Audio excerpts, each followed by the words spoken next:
This program features live coverage of an African safari and may include animal kills and carcasses. Viewer discretion is advised.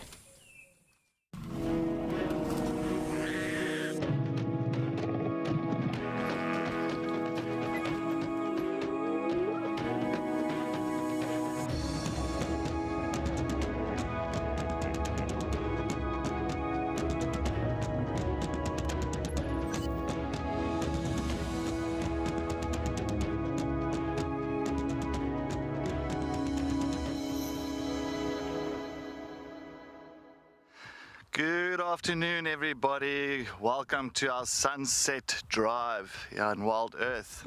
Welcome to all the WildEarth fans and viewers. Thanks for joining us on such a warm day, around about 33 degrees Celsius, a bit of a breeze. Lovely day. Good afternoon, everybody. My name is Cedric, and of course behind the camera we have got Morgan. Well, folks, as you can see, we are definitely sitting here at Twin Dams. We're sitting at Twin Dams, we were watching over, and we actually came to follow up on those leopards around the Molawati area, of course, for Langa, Marips and Tundi. So far, no luck around here, but we are keeping our eyes open and ears open to see maybe we can pick up on them around, maybe in the Molawati. But we'll still search around. I don't want them to be here and we miss out on them. But if anybody's got any questions or any comments for us, please go on to our social media, Twitter, #WildEarth. Or if you want to, log on to our website, is wildearth.tv. If you want to send any comments or any questions on our website, please make sure that you do register so you can send those comments and questions to us. As well as any kids under the age of 18, please pop us an email at kidsquestions@wildearth.tv. Please, folks, I'm going to ask nicely if you send us some questions and some comments for this sunset drive so we can definitely share our knowledge and also share everything of the bushveld with you. But as I can say, we are sitting at Twin Dams at the moment. It is a warm day, a really warm day today. Even this wind, this breeze is quite warm. I'm really feeling it quite a bit at the moment. But so of course I'm going to definitely look in the Molawati. Molawati is definitely going to be the best chance on looking for those leopards. I did come out after drive. The reason for that is I came out after drive because I really wanted to see Tundi, because I haven't seen Tundi for quite some time, and that was pretty much the queen of Djuma for me in my heart. And unfortunately she has left the area where she was this morning. So I'm definitely going to be searching and following up on her tracks, and hopefully we can locate her or relocate her for you folks back at home. But it is a wonderful day. At least it doesn't look like any rain is predicted for the rest of the day. I think this wind is going to blow a lot of the clouds away. But if you guys got any individuals that you want to look for, please let us know. Eric, good afternoon. Yes, welcome to WildEarth. I'm also very excited to be on safari. Well, every safari I'm so excited to be on. As I always say, let's get ready to rumble. This one's more get you ready to bumble. But yeah, you never know what we're going to find out there today.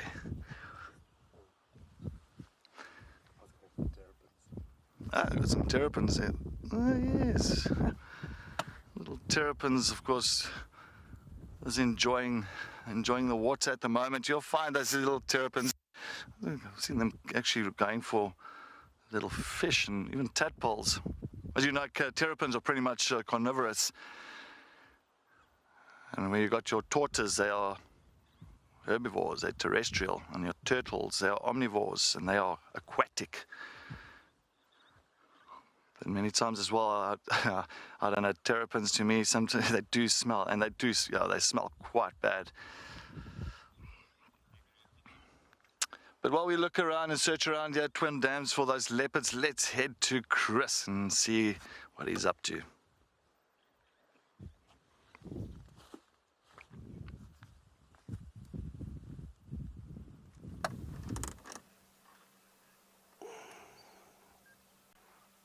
Good afternoon, and what a lovely afternoon. Not too hot, not too windy. It's perfect. And our plan is to just do the general stuff today. Literally whatever we can find. My name is Chris, and with me on Camops today is BK yet again. Now, like I mentioned, our plan today, we're going to just do the general things. The things that's always there that we tend to sort of get lost in translation. It might be a dove, it might be a herd of impala with some zebra in the background, it might be kudu. We'll still be on the lookout for anything big and hairy and with a lot of teeth, but we're not going to go on a mad chase to try and find big stuff. Rather going to take it slow and just look for the general stuff that we tend to sort of push aside often in our search for the big animals. And I mean, what better way to start than two very iconic bushveld creatures, impala and zebra, Birchall's zebra.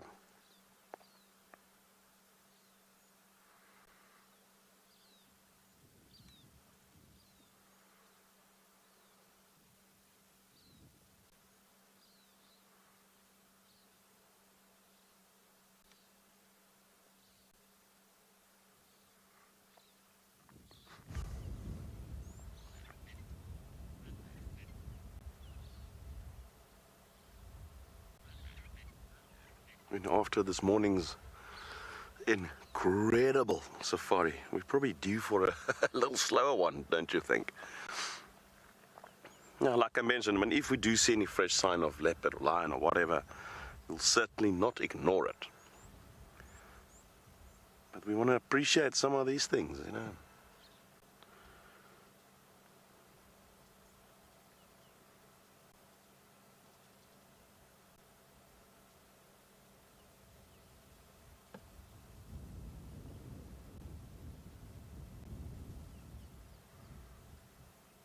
Often seen together in these open areas. Wildebeest, impala, zebra, sometimes a number of other species. And it's mainly for safety reasons, but also this is an area that we refer to as a sodic site, which is a duplex soil where there's a sort of very thin sort of chalky layer, and underneath you get a very hard salty layer, and the grasses that grows on this are very sweet. So you'll probably see these are the first grasses that's going to disappear. In a month or two, this will be almost bare soil. So a lot of the grazers absolutely love this sodic soil, or duplex soil as we refer to it, or calc brack.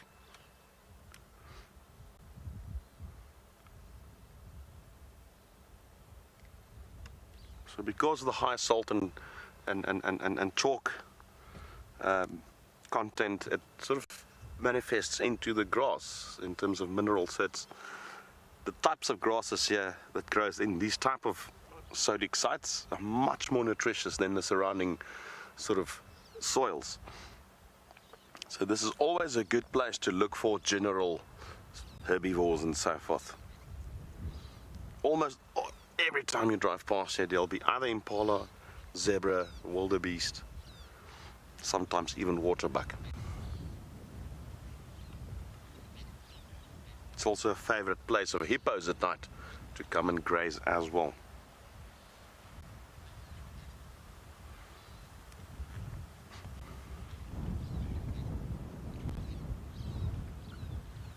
And the nice thing is this will hold its nutrition for much longer than the surrounding sour grasses.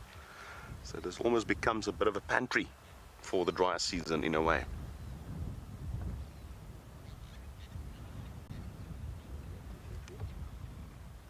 Well, I'm going to link to JP to see what he's up to.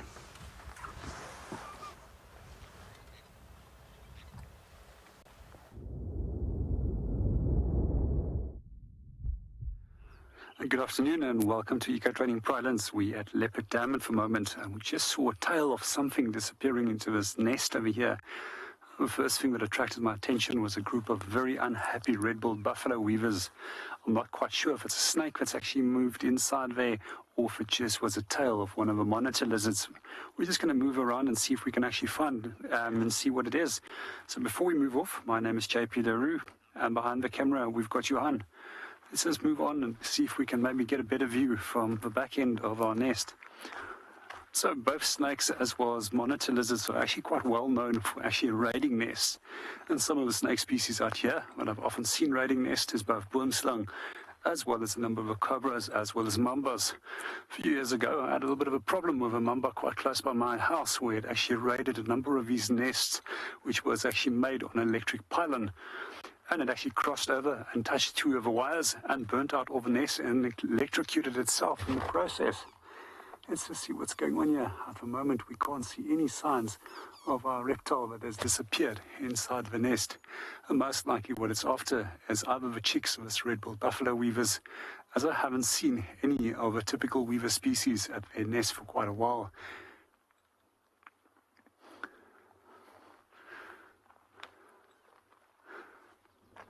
At first glance, when I did look at the tail, it actually was quite rounded, which must most likely indicate that it's actually a rock monitor and not a water monitor. Although both species will actually raid nests of birds. And the reason why I say so is water monitors actually have got a flat pedal-shaped tail. And the reason why they do have that is because they often go into water and they need to propel themselves forward while they're swimming.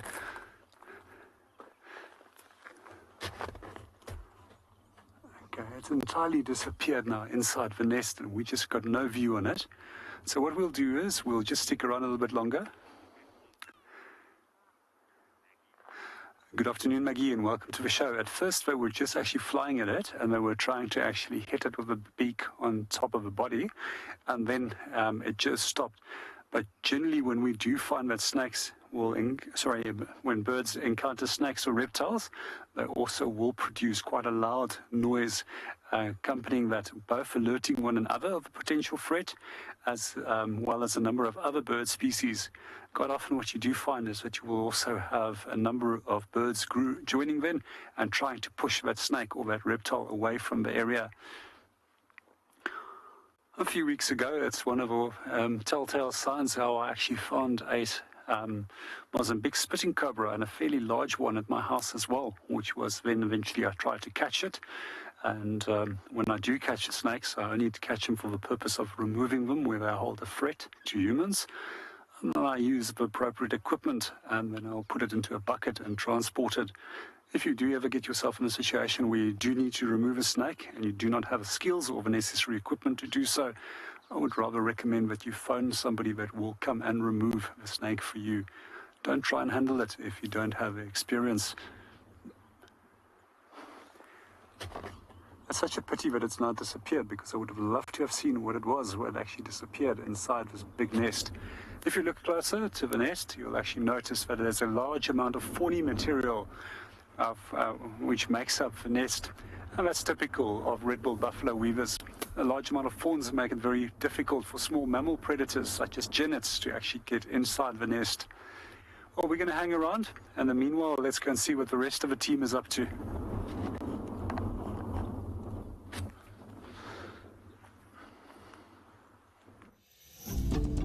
Welcome to And Beyond Impala Private Game Reserve, where the magic of Africa comes alive.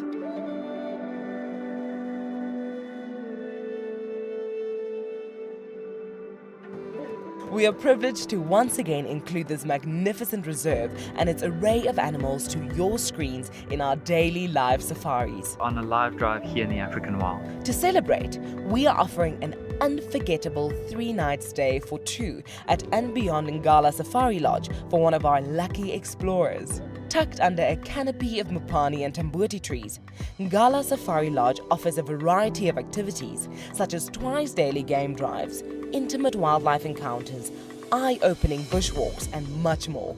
Sign up to be a WildEarth explorer before the 15th of March and you will be entered into the draw. WildEarth Explorers. It's in your nature. The Endangered Wildlife Trust is among Southern Africa's largest and most established non-governmental conservation organizations.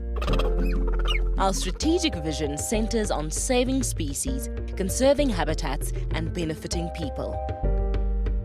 In 2021, the EWT secured habitats reintroduced African wild dogs and cheetahs into reserves across southern Africa, and created vulture-safe zones to reduce major threats to vultures, such as poisoning and electrocution. On the 3rd of March 2022, we celebrate World Wildlife Day under the theme Recovering Key Species from Ecosystem Restoration. Standing strong alongside our partners, donors, supporters and friends, the EWT staff have achieved remarkable gains for conservation. Thank you for helping us protect forever together. But I think that's him. I think that's the one I must. Okay, this is getting serious now.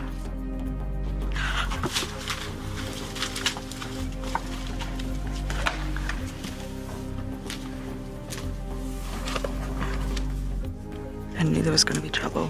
Too many bulls and must over one herd.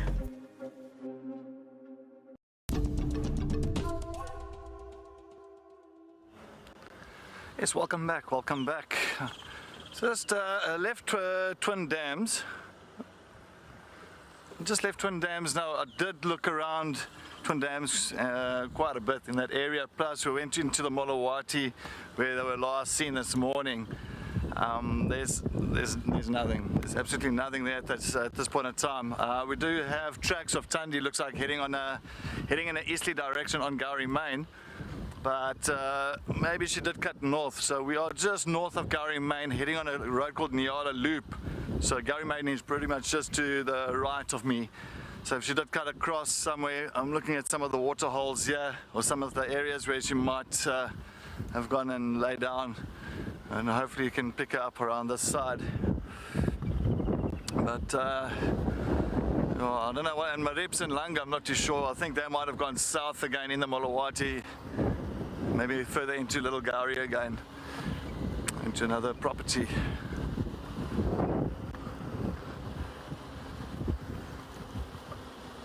You never know.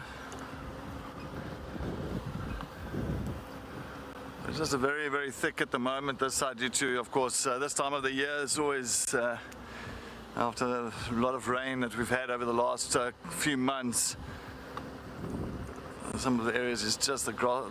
Oh, look at the citrus swallowtail. Oh, sorry, no, sorry. It was a butterfly, but beautiful citrus swallowtail. Is that those yellow and black ones? Nice, quite a large butterfly. Just moved off now, but yeah. Anyway, yeah, so it's quite thick at the moment, and that's what I say, just to kind of really get them. Hopefully, it might be in the tree or in the, as I said, in the riverbed, but nothing that side.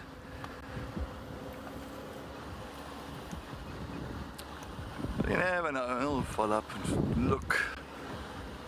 We shall look, we shall search. If you do see something around, send us a comment quickly so we can stop and search that area.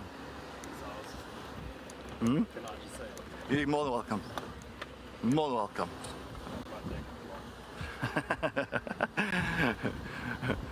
Morgan says he's also going to give me a shout if he sees something.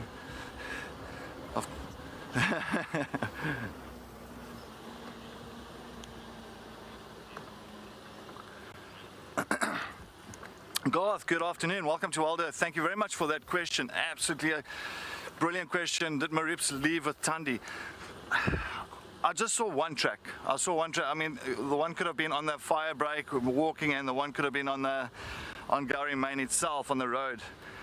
You know, Marips is at that age now. I think he's becoming more independent, and I think Thandi wants to move away from him more and more and more, so he can do his own thing. So I've got a feeling maybe that it's just, you know, Marips feels maybe a little bit more comfortable hanging around the area which he knows, and Thandi's just pushed off to, you know, further areas and all that. That's very possible. Or he could have followed his mother and, you know, irritated her. But he's at that age now that he's more independent than dependent.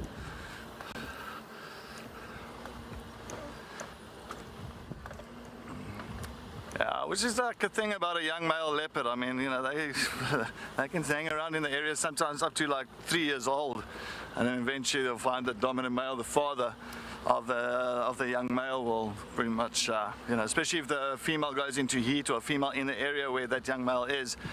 And of course then the father won't accept the son's presence anymore, and a bit of a, gives him a lot of confrontation and will chase him away, and he'll become a nomadic male and head off in a new area. But while we carry on looking around this area for Tundi or Marips and them, let's head off to JP in Pinelands at a waterhole.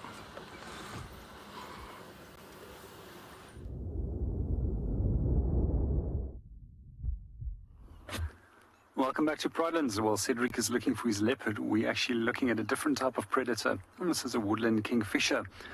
And they hunt both insects as well as small little reptiles such as geckos. Quite often I've actually noticed that they pick off little dwarf geckos on the side of the branches around the dam here.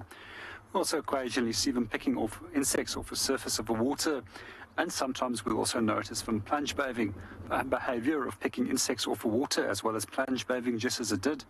This is what leads to people often being confused when it actually thinks that it does feed on fish. What we see when it does come to kingfishers that there's two broad groups of behaviors.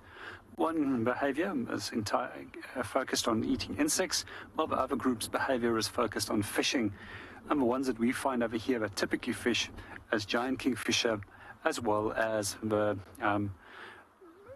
malachite kingfisher, half-collared kingfishers, whereas the other species, which we also find. And then obviously the pied kingfisher, which is a typical visitor to the dam over here. However, we actually haven't seen them, and it seems that there's not been a lot of fish-eating bird species around this dam lately. So most of the fish was taken, and then we started noticing that the birds were specifically going for species of platana, which is a frog. And then once the platanas disappeared, we started noticing that those fish-eating bird species also disappeared from the area.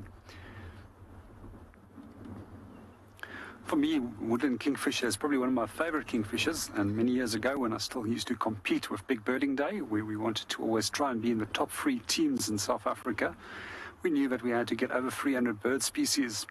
And the real thing for us when we knew that Big Birding Day was on our doorstep was normally a week before Big Birding Day in November, as when the woodland kingfishers start returning. These birds also breed in South Africa, and they use natural cavities that are on the side of trees. However, they've got a thick, heavy-set bill. That bill is designed for catching insects and dealing with different prey items, and not for excavating wood, as incorrectly thought at times.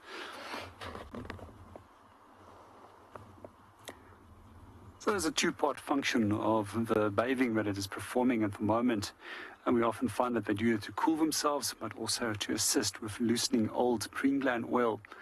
We even see that some birds will actually do what they perform called a leaf bathing session, where they will actually go into wet leaves after rain and actually bathe themselves in between the leaves by rubbing themselves on that. And some birds just simply go straight into the water to go and have a bathe. One of my favorite groups of birds to go and watch in the late afternoon doing bathing sessions is actually a starling species, which is known as a wattle starling. Quite often they will actually go and bathe in large numbers. The biggest groups that I've seen on the edges of dams is actually well over 100 plus birds coming down, and it's quite lovely to see them in the late afternoon when that soft light is there and creating those little pools or golden colored pools of water droplets that spray off their body with the late afternoon sun.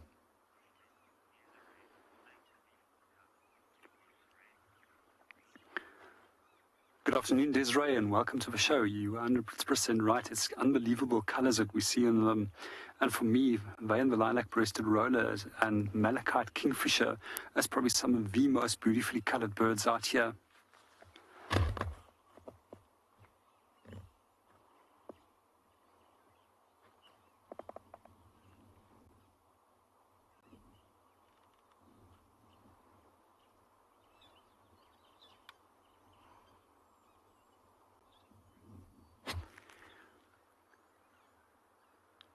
we're going to hang around our dam for a little bit longer, and then we're going to start heading off. So original plan was to actually start looking at the dams this afternoon to see what's happening over here, as it's pretty hot, and then go and see if our wild dogs are still in the same position as what we left them this morning. I'm really keeping my fingers crossed that they are still there. But in the meanwhile, let's go and see what the rest of the team is up to.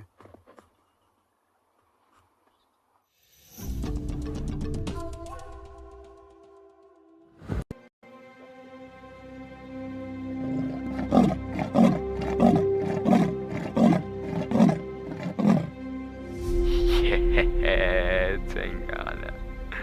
That's my boy. It couldn't be a better morning. This is just too special. Wow, what a way to start off.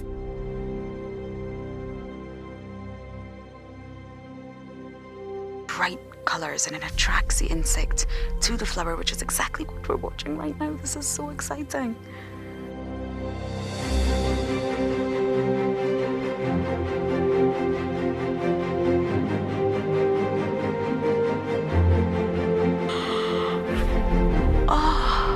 There's two. Hello, Mama. It's all good. Hi. Hi.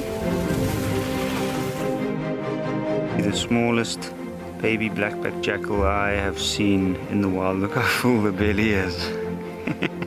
It is so incredible to spend this time so close to an African penguin. They just make me feel alive. That is incredibly sweet. Grooming each other. Play is vital. This is how they learn. This is how they would tackle prey. There you go, there you go. There you go, there you go. Heart is pumping right now. Look at this, everybody. We've got a live kill. There's nowhere to go. It's just such an incredible privilege to be out here. It just keeps on delivering.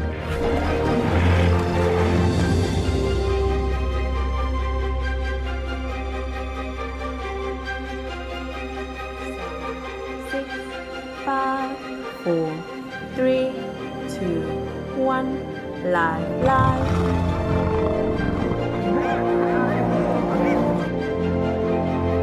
There she goes. Going for the youngster. She got it.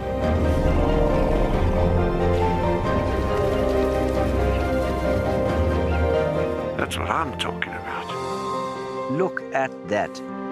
It is insanely good footage.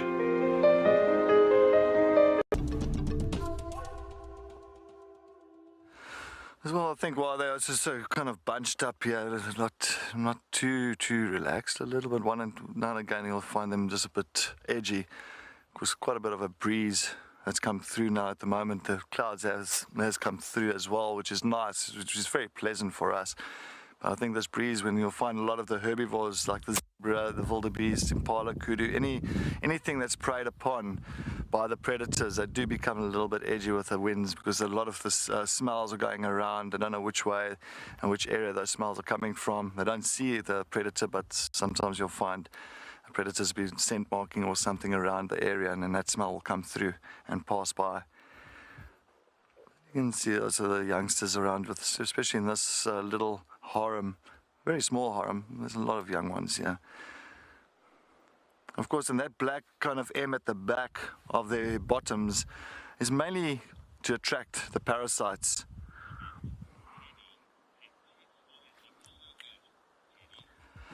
Kelly, good afternoon and welcome to WildEarth. That's exactly what I was about to explain now. It's that black M at the back.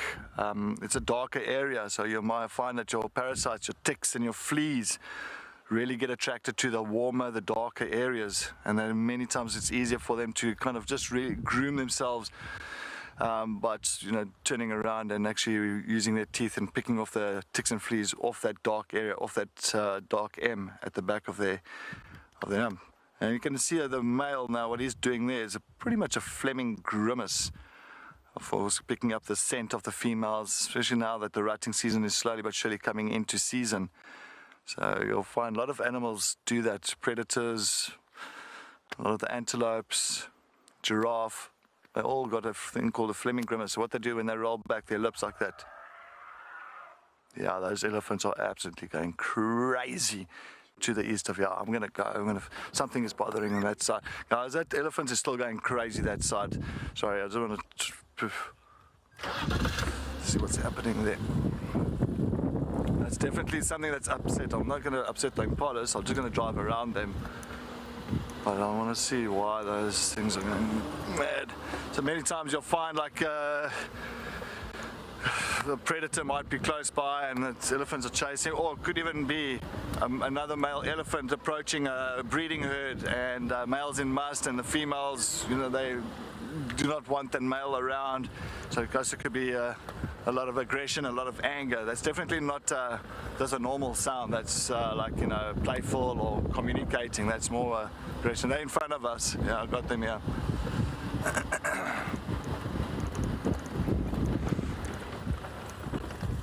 Just, especially when the elephants start shouting like that, you don't just want to approach a situation with caution, because you never know, because you can see the temporal glands as well. So I just want to double check what's happening here.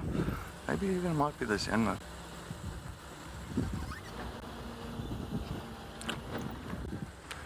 I just want to know.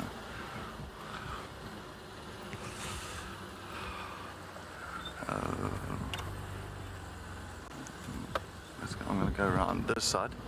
I'm going to go around this side and you can take a look here.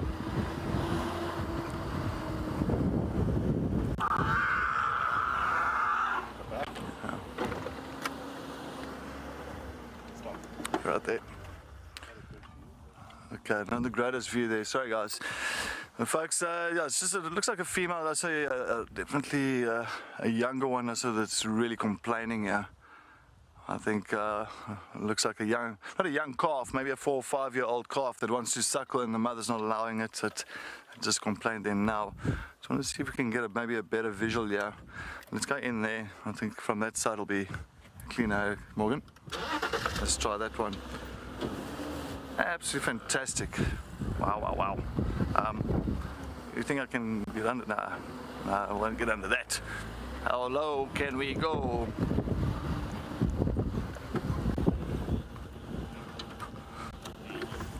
KD, yes, they do. They do really they can vocalize quite a bit, and it actually can really put the hairs at the back of your neck standing upright.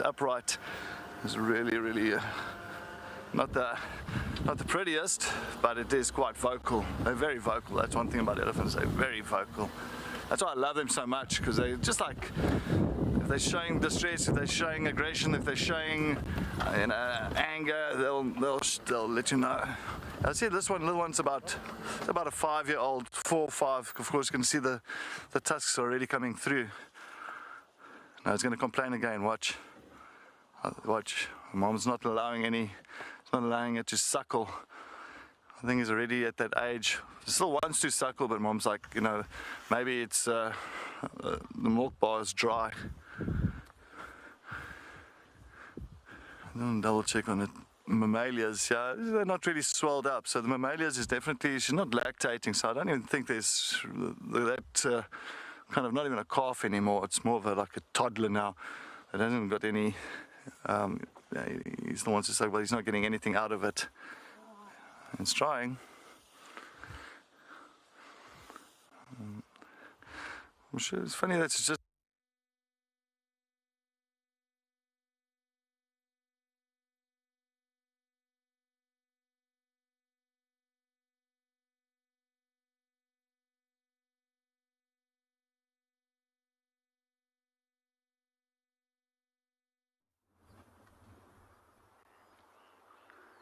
Welcome back to Eco Training Pridelands. We do seem if we have just lost Djuma, but we're still at our dam over here. We've been looking at our nest to see if we could relocate on the reptile that disappeared inside the nest. However, we've not been fortunate enough to actually see what it is. But what we did notice is that none of the chicks inside the nest was taken, because they were all already fledged, and they flew off with the parents and they went to go and land in a close by tree. So everybody managed to escape safely away from our snake or our monitor lizard that disappeared inside there. We also decided that it's better for us to go back to our vehicle. Incredibly warm and incredibly windy, but what we did notice is that there's a large amount of animals that want to come and drink. So we rather just want to use our vehicle as a stationary hide at the moment, because when animals do see the human profile, they tend to actually move off. So when we are seated, that's also one of the reasons why we always brief guests that they always must remain seated in the vehicle at all times, is that you don't stand up and break the outline, and that will cause animals generally to move away from you. So some of the animals that we did notice in the distance that are approaching and resting up in the shade that wants to come and drink is both zebra, wildebeest, and a number of different impala that is making their way slowly over here. Especially on a warm day like this, I also find that it's very important as a guide that you show a large amount of that you also do show some form of respect to the animals in terms of their well-being and not push them away from the water's edge.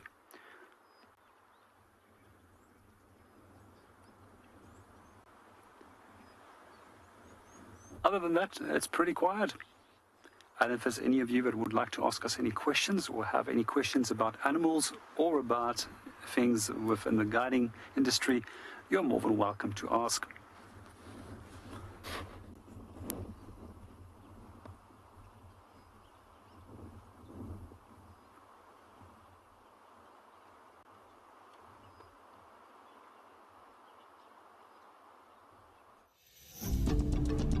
Do you dream of traveling to a far-flung wilderness location where life continues as normal? A place where you can escape to nature and breathe. If you become a WildEarth explorer, then this could soon become a reality. Subscribe today and stand a chance to win regular travel prizes. WildEarth Explorers, it's in your nature. Pangolin, known as the respected wise old man of the African bush, is said to be a symbol of good luck and the bringer of rain. 8 species of pangolins are found worldwide, of which 4 occur in Africa. This mysterious creature is now the most poached animal on our planet. The African Pangolin Working Group will strive towards the conservation and protection of the African pangolin species and the habitat they live in. The African Pangolin Working Group has been mandated by the Department of Forestry, Fisheries and the Environment to assist and support with the retrieval, release process and the research of pangolins in South Africa. Each rescued pangolin is assessed, treated and rehabilitated by an experienced team of veterinarians and rehabilitation specialists. We can ensure the survival of the species. Together, we can make a difference. Myself and Sebastian were looking for the Birmingham Pride sub-adults and we just found them stealing a hoisted baby impala carcass out of a tree. This is incredible. It's the first time I've seen one of these youngsters. Whoa! Quite a good chunk there. Nearly fell out doing it. She might fall backwards.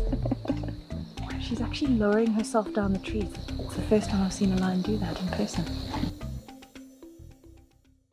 I am an outdoor photographer, a wildlife filmmaker, and a conservation storyteller.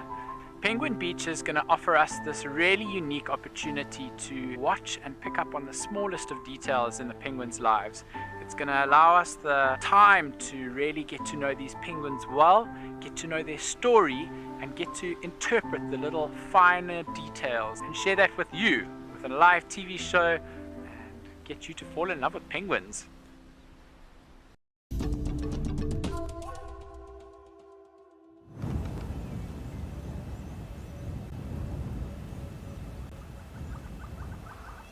I'm back here at Buffelshoek Dam, and our hippo bull actually quite entertaining. He seems a little bit irritated.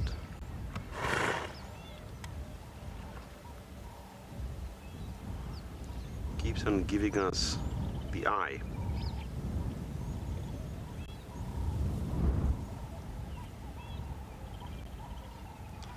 Now, do you know that on slightly overcast days like this, it gets darker quicker, so they'll emerge quicker out of the water.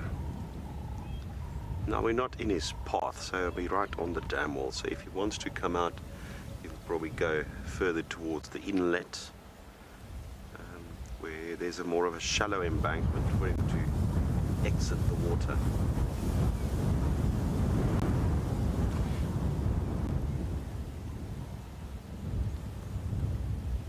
Just note how his eyes and ears and nose are all elevated above the skull, and when they're positioned ahead in a certain way, they're also likely protruding.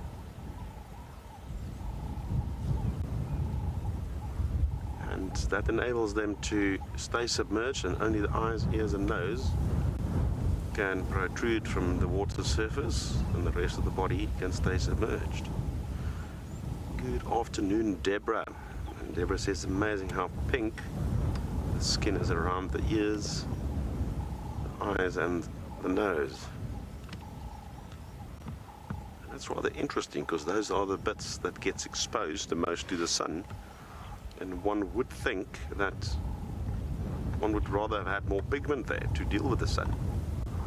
And that is why they do secrete. Remember a while back we spoke about the red fluid that they sometimes secrete to help them as a sunscreen.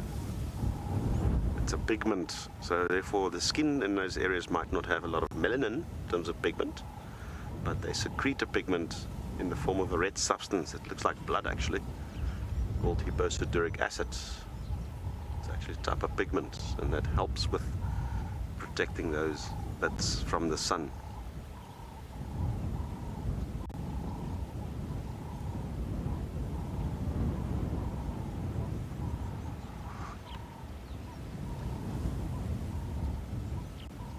Just see there on the water surface how the wind is picked up, and you can see the ripples created by the wind.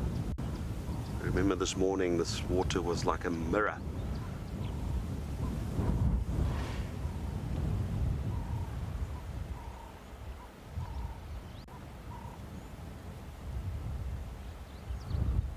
But let's head over to JP's waterhole to see what he's got.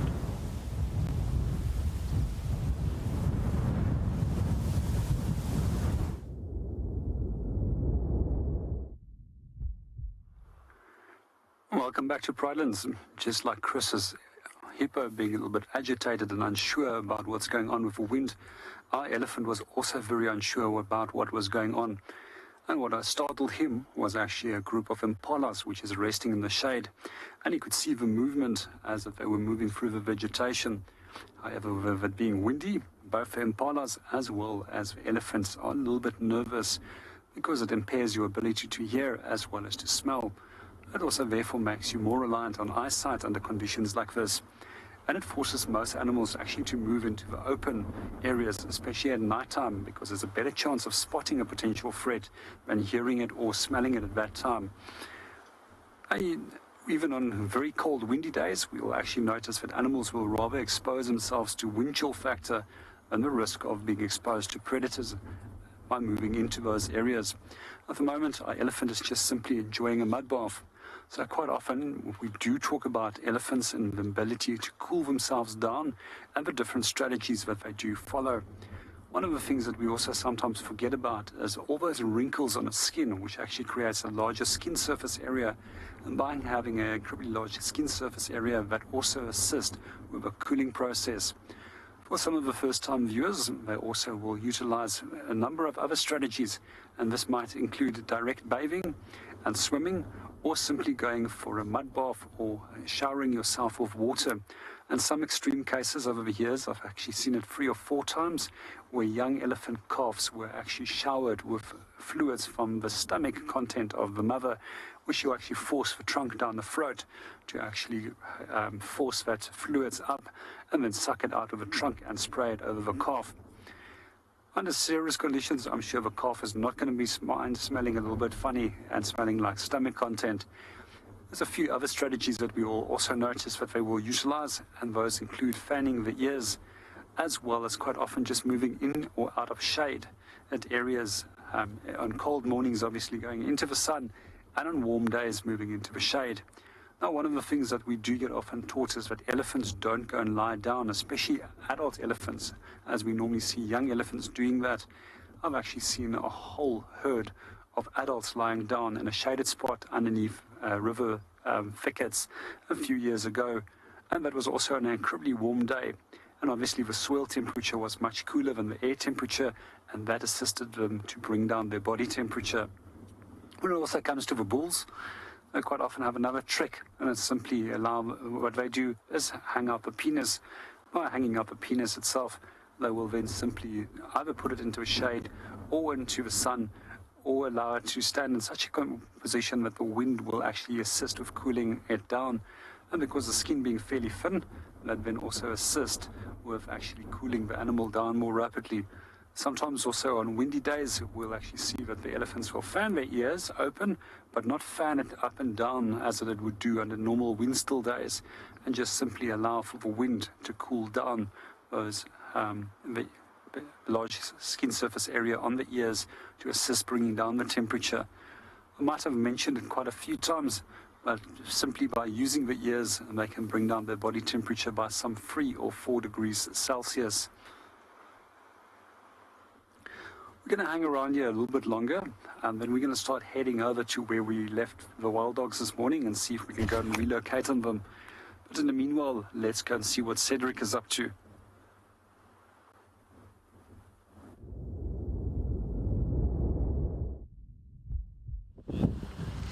Yes, welcome back to Djuma Game Reserve. Yeah, definitely I'm glad that JP got some elephants, and it's always nice to view them and actually understand them.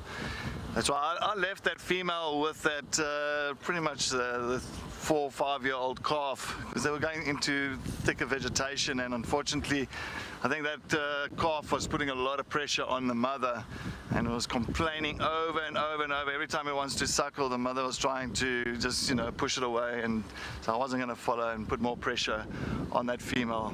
You know, she's got enough pressure from that calf itself. But I'm now on Cheetah cut line. I'm heading south because now, of course, the Tundi's tracks are coming in this area. I just want to see if she didn't come onto the northern side. If not, I'm going to head south. I'm going to head towards Cheetah Dam. Maybe she went from that side. She went to Cheetah Dam. She went to go for a bit of a drink there, and maybe she's lying somewhere around that side. So I'm just going to go and comb the area, Cheetah Dam area, and see if we are fortunate enough to finding her that side. But actually now the day has actually turned out nice and pleasant with this weather. Absolutely pleasant. Yeah, it's amazing how quickly it changed from half an hour ago. It was steaming hot. It was really humid and muggy, and all of a sudden it's nice and cool. Not cool. It's still warm, of course, but it's not that sun beating down on our shoulders and our heads and all that, so it's much better, more pleasant, manageable. Oh.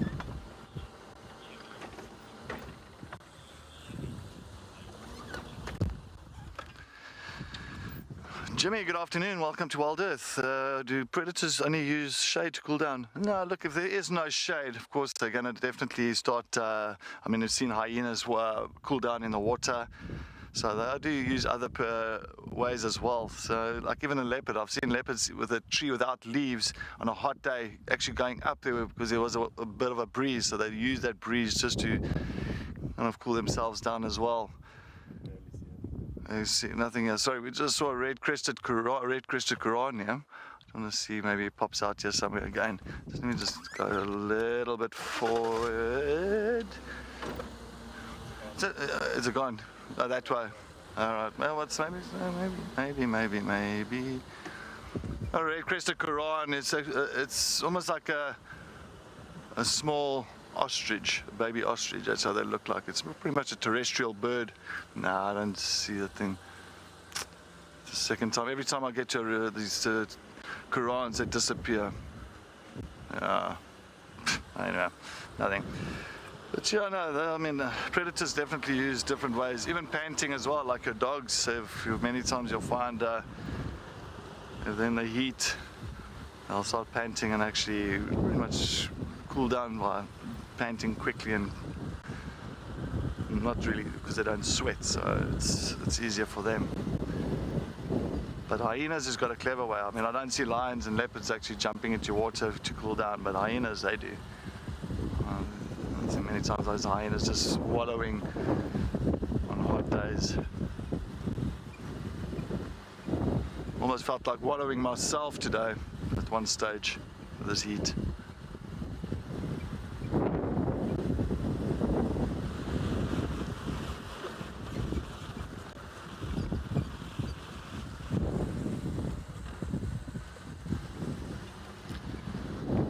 I'm thinking maybe it's maybe a few elephants down at Chitwa Dam, you never know.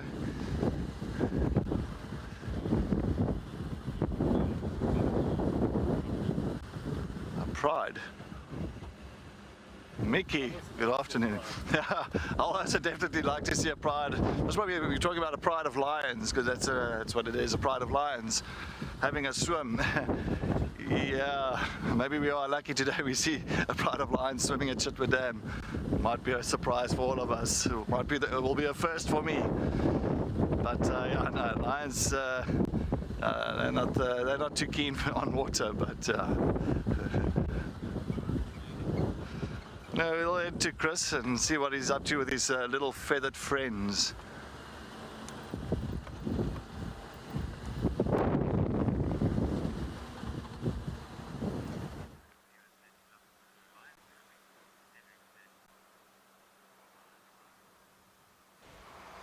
Alright, so we were this morning talking about the Wahlberg's eagles, one of the migrants. And here's another one. Right, a little bit of a trivia. It's a difficult one. I'm going to ask the viewers to identify this for us. Ah, he's gone. Okay, maybe that was a bit too quick. Right, to be fair. Alright, that was an African cuckoo. That, oh, birds. You know, you get these beautiful birds and they just fly off. Yeah, can you imagine that? We got him there for a moment, yeah. Alright, so I'm not going to give that one. I'm not really giving you the answer. It's an African cuckoo, another intra-African migrant. Very similar to the common or European cuckoo. Looks very similar and sounds very similar. It's got that cuckoo, cuckoo. Although not the 2 syllable, it's more like a 3 syllable cuckoo, cuckoo. It's my best impersonation of it. Also migrant. Soon they'll also start moving systematically northwards to the northern parts of the African savannas. Right. Cuckoo. Gone. Cuckoo. One flew over the cuckoo's nest. Alright, let's continue on a bumble.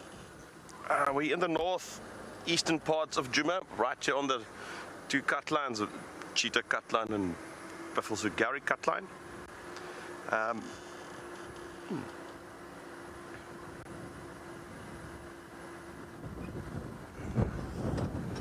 Hi there, Nature Chick wants to know what's the difference between falcons, eagles and hawks. It's distinct different families of raptors. So eagles grouped in one family, certain hawks and certain falcons into certain but it's physical features. Eagles have mostly feathers down to the leg. They're much bigger, more robust, much better gliders for instance as well. Hawks generally relatively big as well, but you know, got a much different sort of prey community. Falcons, kestrels, goshawks, they're usually much more smaller.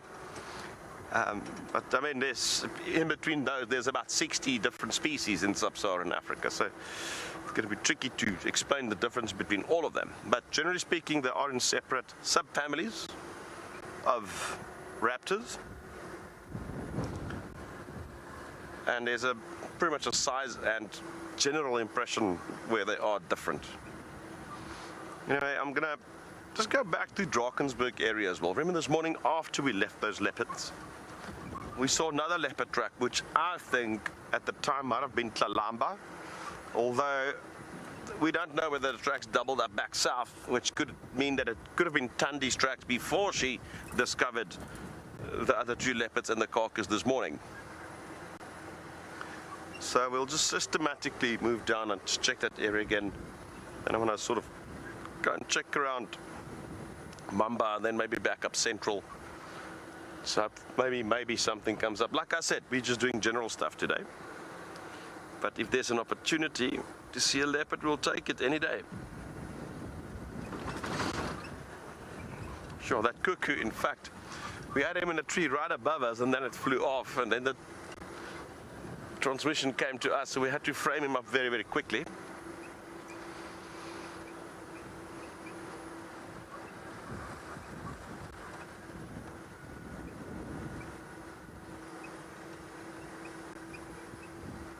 I like driving this road. It's always treated me well. Had some good sightings on it before.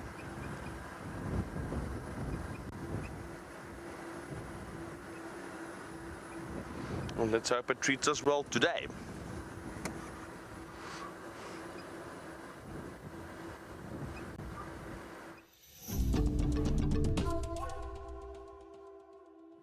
When on safari, there's nothing better than an evening spent under the stars chatting around a fire, with the sounds of the wild all around you. If you sign up to be a WildEarth explorer, you can build your own memories by joining our guides for regular fireside chats. Subscription payments can be made by PayPal, credit card, and now bank transfer. WildEarth Explorers, it's in your nature. Cape Nature is the chief custodian of the Western Cape of South Africa's natural environment. This highly successful organization strives to conserve the province's natural heritage to ensure a sustainable future. Besides nurturing nature, Cape Nature offers an authentic ecotourism experience to local and international visitors. And one of these experiences is walking amongst the penguins at Stony Point, or as we know it, Penguin Beach.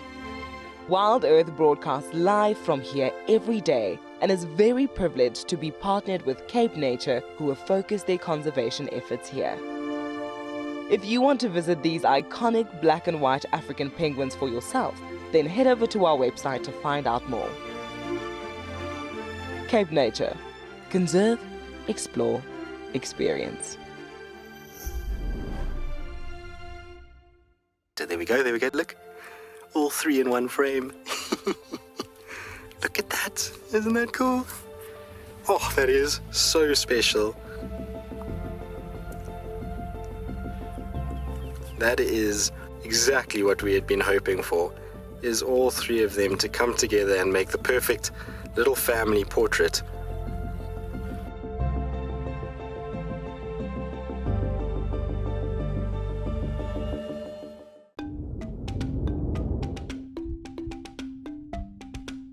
Identifying individual African penguins can be extremely challenging because at first glance, they all look the same. Identifying Duo, an African penguin with a double breastband, was extremely exciting for me. Less than 5% of the African penguin population has this unique variation in plumage, and I can't wait to share Duo's life.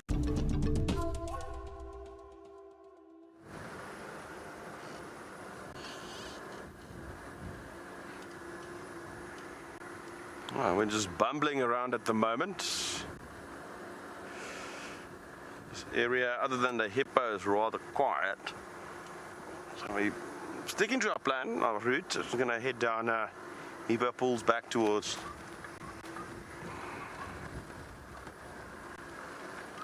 Chelapan and then Drakensberg.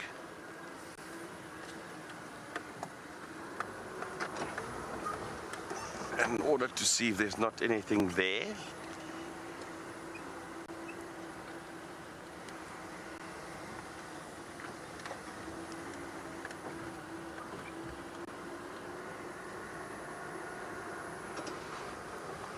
Often find in this weather that things like leopard will be active long before it's dark. I've seen it many times.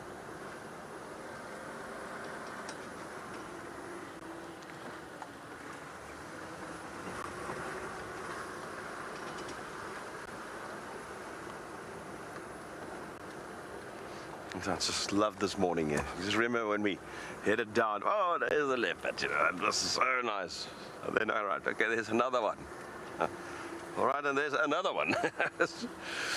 Yeah, that was really spectacular stuff. It was really good. Let's go over to JP at Pridelands.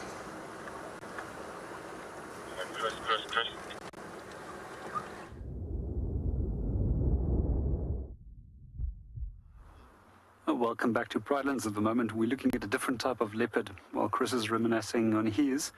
And this is a Camelopardalis, a camel looking like leopard, and that's precisely what the scientific name of the genus actually means. When we do look at them, they do have blotches and all kinds of patterns that do resemble that of a leopard. And what we do find is that those dark blotches actually are very effective with cooling them down on an incredibly warm day like this. And what we do find is that there's a rich little network of veins running underneath that area which assist with the cooling process. And that's one of the reasons why they can tolerate a lot more direct heat compared to other species of herbivore. And that enables them for eating approximately some 18 to 19 hours of a day, pretty much similar to elephant, where elephant also needs to spend some 19 hours a day on average to keep themselves filled up with enough amount of food. And the rest of the time will be used for rest and a wide range of different activities. I was actually hoping that this one giraffe is going to turn his head to us again. I was busy feeding on tamboti, and this morning we were talking about toxins, or yesterday we were talking about toxins and how plants protect themselves. And you can just see how he's feeding on those incredibly toxic plants. But what is more fascinating is actually looking at how long that tongue is when it stretches out that long blue tongue for the full of extent, and then pull it back after it pulls it around the leaves and strips the leaves off the branches.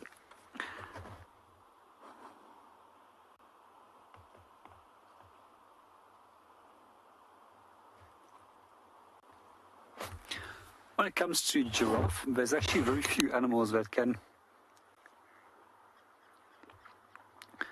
Good afternoon, Priscilla, and welcome to the show. They actually do camouflage pretty well. Both themselves as well as elephants can disappear very quickly. And that patterning combined with sunlight and shade that comes through a tree, that actually breaks up the shape of a giraffe very effectively.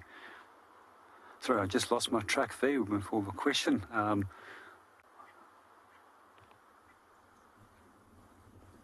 There was a few other things I did quickly want to share about the giraffe, but I did want to point out.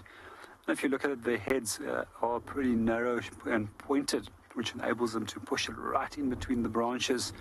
We also see that if we get them to be a little bit closer, they've also got incredibly long eyelashes that is there to protect the eyes against fawns and a number of other things. I don't know if anybody's ever looked at the eyelashes of an elephant before. And now that I'm thinking of their eyelashes being so incredibly long and acting as protective measures against branches and things, so does that of an elephant. But an elephant's eyelashes is almost 13 centimeters long. And I think they actually hold a record of having the longest eyelashes, now that I think of it. And just something little interesting little fact that popped up. Let's go and see what our giraffe is up to. Some of the other things that you'll also notice with them is that the tip of their muzzle is quite thick and leathery, which is another feature which protects them against fawns when they are busy feeding. When it comes to protecting themselves against other predators, the most likely threat to them is actually lion. However, I have seen young giraffe being killed by leopard and then actually hoisted into a tree. But when it comes to adults, I actually have very few threats. And even lions are incredibly cautious of actually going for giraffe. And they'll simply defend themselves by kicking.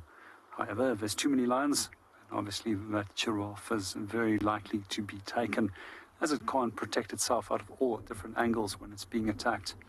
We also find quite often that lions are pretty smart about it when they are chasing giraffe, and they'll chase them into a drainage line where they can trip up, or in the main part of a Kruger National Park, they often chase them onto tarred roads that they can slip on the tar, and then it's way easier for them to make a kill.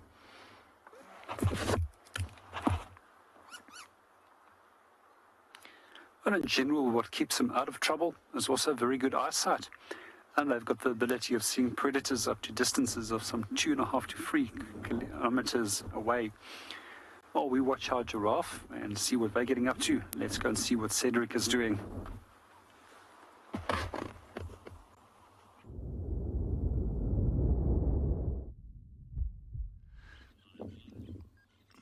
Yes, welcome back. Here we are sitting at Chitwa Dam at the moment.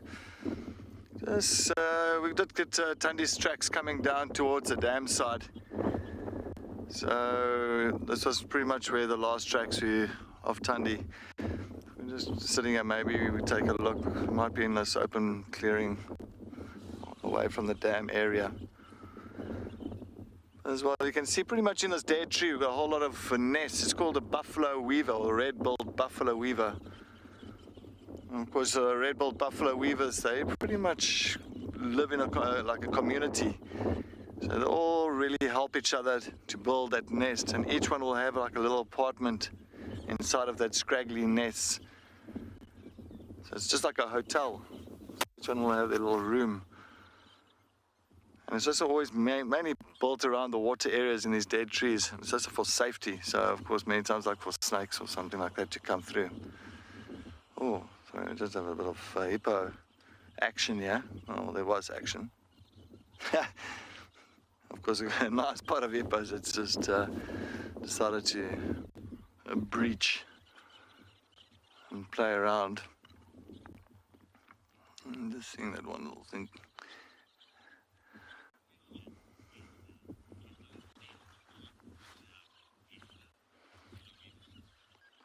Esther, good afternoon. I'm sure they're quite specialists at building a nest. It doesn't look pretty from the outside, but I'm sure those nests does keep the water out. I mean, if it doesn't really keep the water out, at the end of the day, it'll be it'll be a little bit detrimental to the chicks that's inside of the nest itself. I mean, I don't think what you see on the outside does look bad, and they don't really make or lay the eggs just on the outskirts or very close to the outskirts. I think their compartments or apartments, if you want to call it, is pretty much much deeper inside of those nests itself. And those nests are big. Those nests are really, really, really big. So it does really go deep. I mean, I've seen, unfortunately, sometimes you'll find, like your boomslang. I know the boomslang, they tend to go from tree to tree and look inside of these red-billed buffalo weavers' nests. And that's why it's very important for them to build it close to water or around the water areas. So of course, you'll find like those kind of snakes do not really like to swim and get into the water to get to those nests. They won't try and take that chance, but yeah, definitely waterproofed inside there.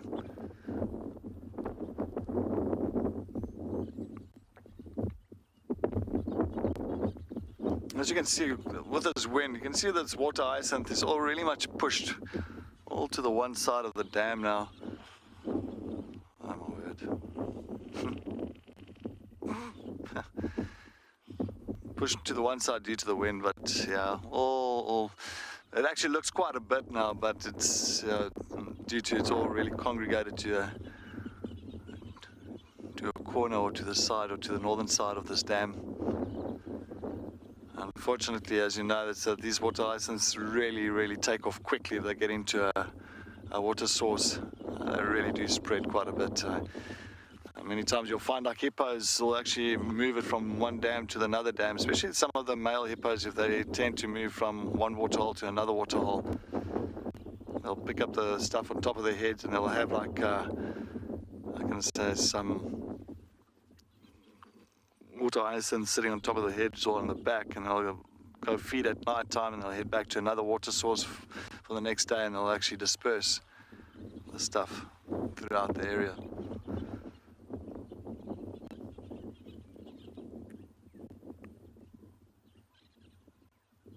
On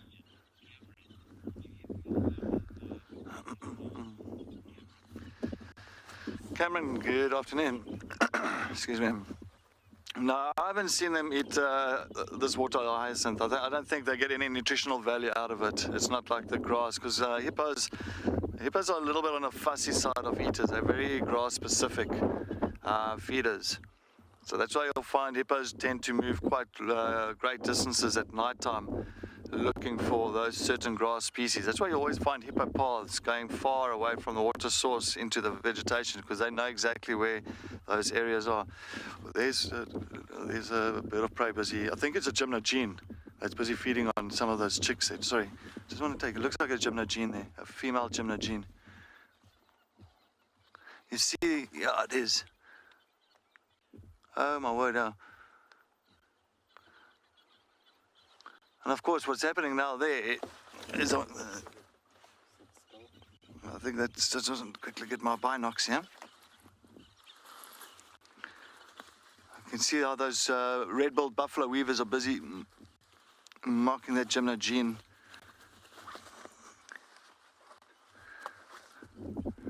And they're very much zygodactyl, so they've got like the talons, 2 in front and 2 at the back, just like parrots. So they can pretty much sit upside down, just like that now.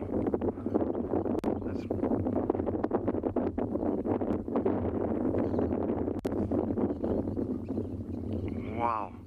Oh my word. And you see how it's going for those the weaver's nests. And that's the thing, and they've got, that's the only bird in the world that's got a double jointed knee leg, so they can actually move their leg the other way, so they've got like a double jointed knee, so they can get into the trays of squirrels to take out baby squirrels, or in the holes for birds, bird eggs or chicks.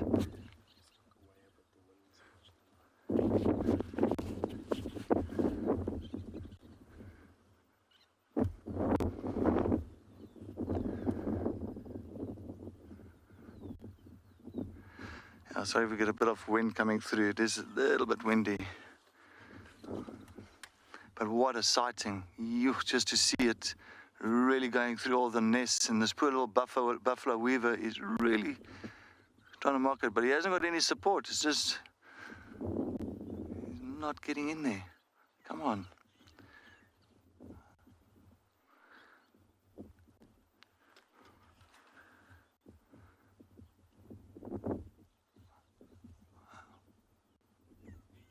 And it's amazing. You'll find your other eagles and hawks, falcons, they do not have this ability to actually sit upside down like the gymnogene. Well, I'll call it gymnogene. Old name is African harrier hawk, the due name.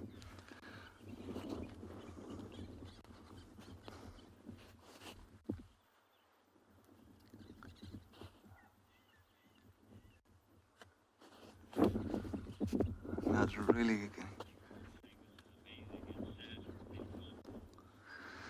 Yeah, look, it is very sad. I agree. I mean, it's just the circle of life. It's just nature. One thing has to feed, and another one has to lose, and it's just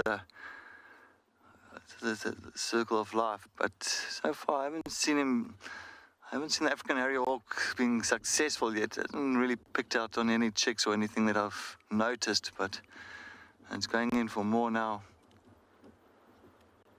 See how it goes in there.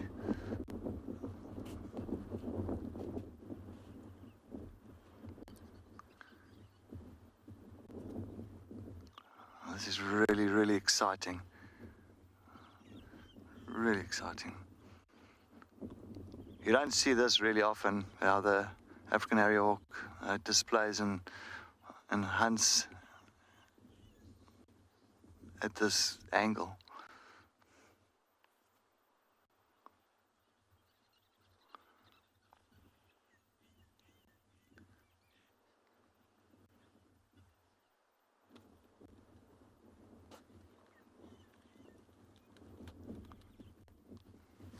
Wow. I'm sure that poor little red-billed buffalo weaver hopes he's going to push off now. It doesn't have any support from the other birds. Usually you'll have several birds busy bombarding these birds of prey when they're trying to raid a nest.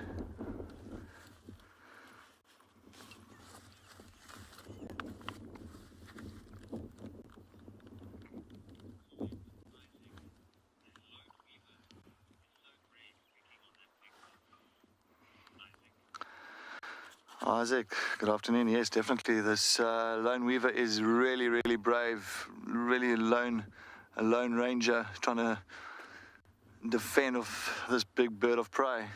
But unfortunately, I think the African harrier hawk doesn't really care too much at this point of time with that lone weaver.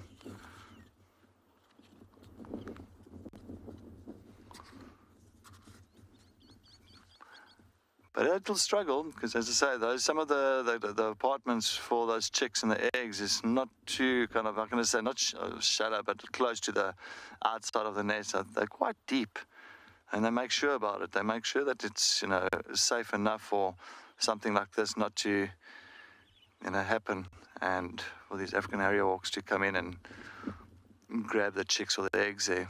But I think this bird of prey is definitely unsuccessful at this point of time, which is really good news. Sorry, a lot of wind.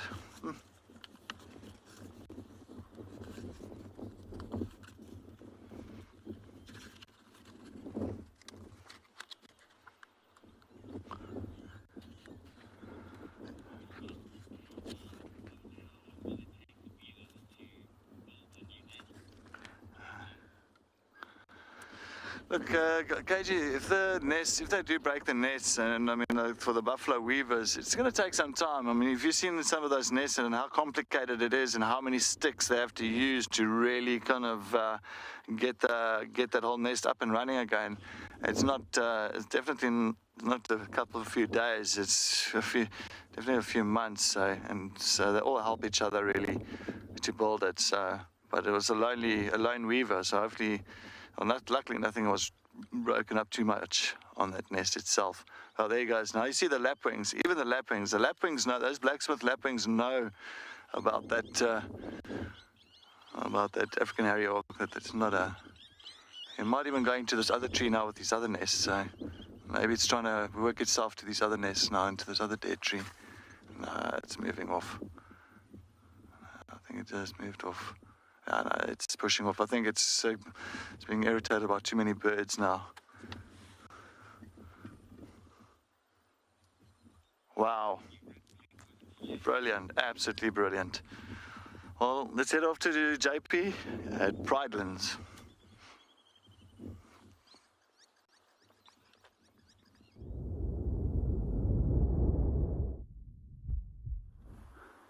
Welcome back to Pridelands. It was an absolutely amazing sighting what Cedric had there. I just love watching African harrier hawk busy hunting.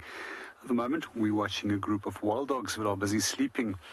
I can barely see them, but I've positioned Johan in such a way that he's got the best view with the camera on them. And I hope that they are going to get up soon, but we can see what they are going to get up to. So quite often when it does come to guiding, you as guide need to put yourself in the least of the positions when it comes to visibility, especially if you've got guests that are interested in taking photos. Unlike many guides that I've noticed that actually are so focused on their own photography that they eventually position themselves in the best position and neglect their guests in the process.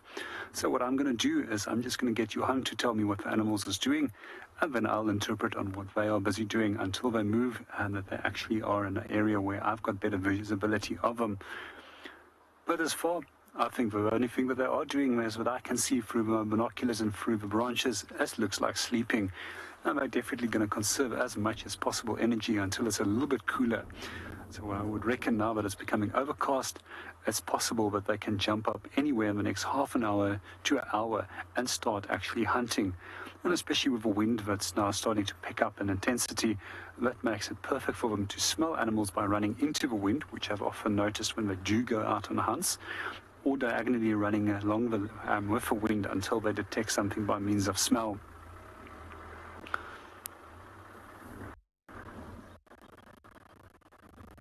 Let's keep our fingers crossed and let's hope that these clouds are going to stay and that the temperature is going to drop and to a suitable level that they think it's now time to go and hunt. When it does come to hunting, we find that they do the majority of all their hunting during the daytime. But as there's always an exception to the rule, we've also found that they actually do hunt at night time as well. And a few times I was very lucky to actually find them on night drives. And in that case, as a professional guide, you'll switch off your lights and you'll simply use the moonlight to actually follow them. And in both cases, it was actually full moon nights where they were active. And I've seen cheetah doing precisely the same. And pretty interesting to watch them hunting at night. At one time, they were actually very successful. Time in the Kruger National Park when I did follow them, unfortunately no success at night as they moved into an area where I could no longer follow. But in the Kalahari, I had much more luck and I actually saw them making a kill. When it does come to using spotlights, there's also a certain amount of ethics when it does come to viewing animals. We never view day active species. And it's also important not to view animal species such as elephant at night time. They generally get agitated if you do put a spotlight on top of them. And what we normally do when it does come to elephants and viewing them at night, I simply avoid viewing them. I rather move off and go and move somewhere else. If I have to use my light, I turn my light in a 90-degree angle upward in the sky, but there's just enough light to see where I'm driving, as that I can see what the animal is doing. Coming back to our dogs, let's sit and wait and see what they're going to get up to. If there's any viewers that do have questions about African wild dog, I'm more than happy to answer them.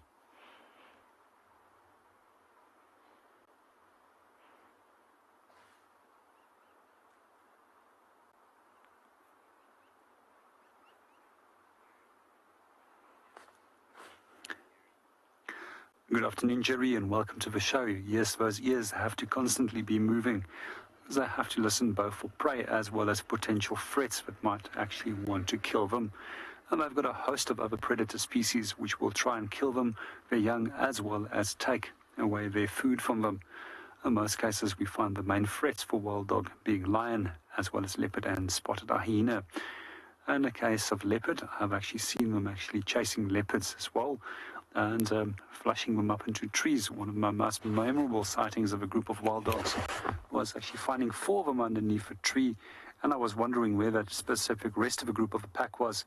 As I came around the corner, I saw the next 4 underneath a tree, and I checked.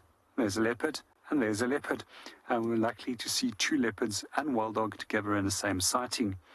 I've also seen things not going so well for a wild dog, where I didn't see the kill itself, but I did see a wild dog being consumed by a leopard who had dragged it up into a tree, with a hyena directly underneath the ground waiting for a little bit to fall down.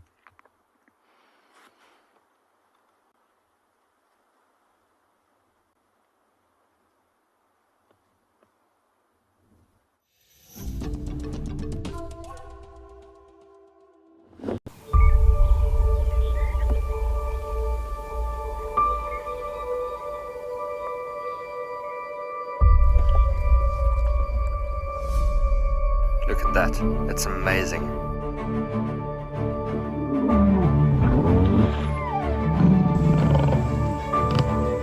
Wow. Hey. And 5, 4, 3, 2, 1, live. Oh, that's cool. Just in there. And the black mamba's going up the tree and the mongoose is attacking it. She's gonna pounce again.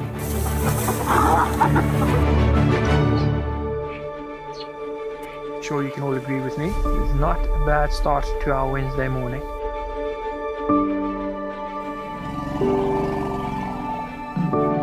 Something that I have never seen before in my entire life that you are now watching live. Look at that. It's just beautiful. Fantastic display by a little herd of springbuck. How is this view? My heart is in my mouth, everybody. Amazing, they've locked their tusks together. You can hear the cracking branches.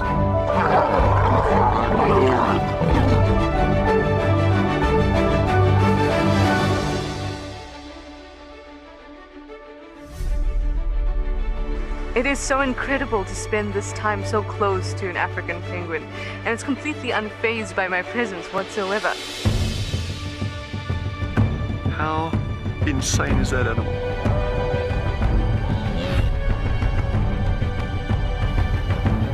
Amazing.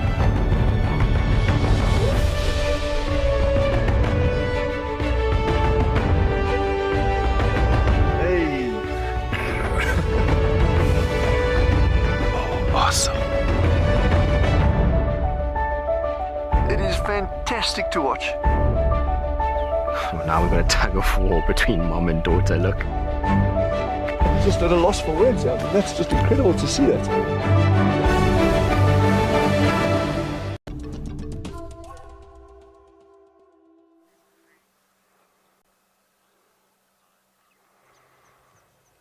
It's another bird that we struggle to often get on camera, even though they're quite common, a crested barbet. I just found this guy perched on this thorn tree and he is just flown off. That is why it's so difficult with these birds, you know. There's so many birds that we can bring to you live, it's just to get them framed up. And what I found is if you're not actually in a sighting, like you're sitting with lions or something like that, and you see a bird coming to sit close to you, to stop while you're not live, to try and frame a bird up and, you know, wait for the transmission to come to you, and they often, you know, a few moments before they fly off. The raptors are slightly different. We know we can view them from a distance, and they're big birds. We can get in there with a camera, and I like to try and get some of these small birds going.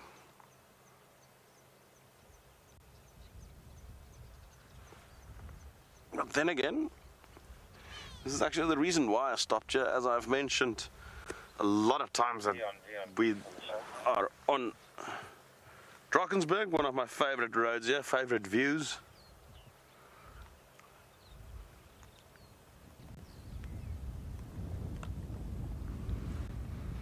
And we'll probably try and see a bit later if there's not perhaps a bit of a sunset, yeah? I'm not sure with those clouds, but you never know. But let's head over to Cedric in the meantime.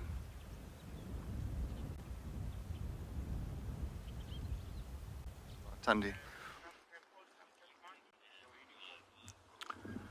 Welcome back. All right, we're still sitting here on Chitwa, just south of the camp. Unfortunately, that female leopard went inside Chitwa at the moment, so we are going to stand by on this open clearing. Yeah, with these impalas, we're going to sit here a little bit, just in case that female leopard does come out. There's one guy that is following that leopard inside the camp itself, so I'm not going to, you know, I'm going to play a bit of a patient game here and enjoy the scenery with these impalas. And then I'm going to wait for that individual that's inside the camp following the leopard out of the camp, and then I can at least get to view the leopard itself.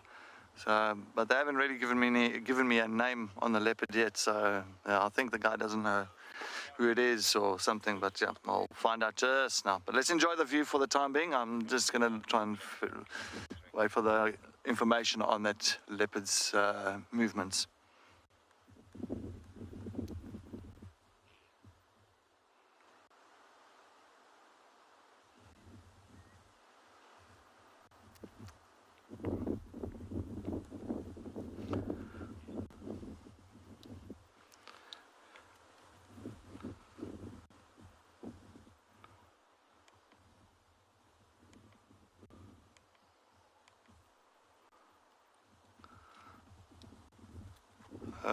Hali, copy Hali.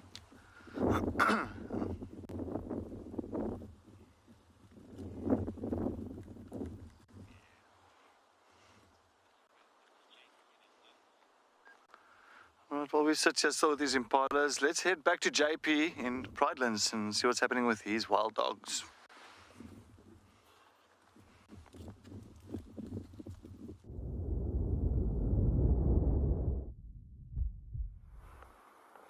Welcome back to Pridelands. We're still with our wild dogs and they're still lying flat down. When it does come to interpreting what we see out there in nature, we generally focus on what is happening at that moment. So I always believe in stating the obvious and then adding value by adding interesting facts. However, when it does come to providing commentary, we tend to actually provide way more information than that we would normally be doing when we are guiding. And when it does come to guiding, we also get our guests to interact by asking questions and on things that they might find interesting. And if there's anything that you would like to ask us about Wild Dog, I'm very happy to answer those questions. other than just interpreting that they are flat down, trying to conserve as much as possible energy and waiting for it to cool down so that they can go and hunt. I would love to stay with them as long as possible in the hope that they are going to go mobile, because for me, wild dogs is some of the most fascinating animals to watch. Good afternoon, Racer, and welcome to the show. When it does come to their behavior, they actually have home ranges. And unlike territories, which is areas which is defended and demarcated, they will normally use urine as well as feces to mark, as well as to leave chemical messages for one another, but not to demarcate a territory.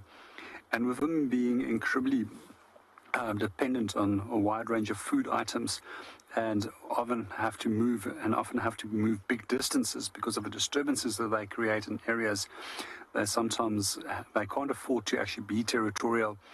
And as mentioned, they can roam areas of some 450 square kilometers in South Africa and up to 4,500 square kilometers in East Africa, which is generally their range.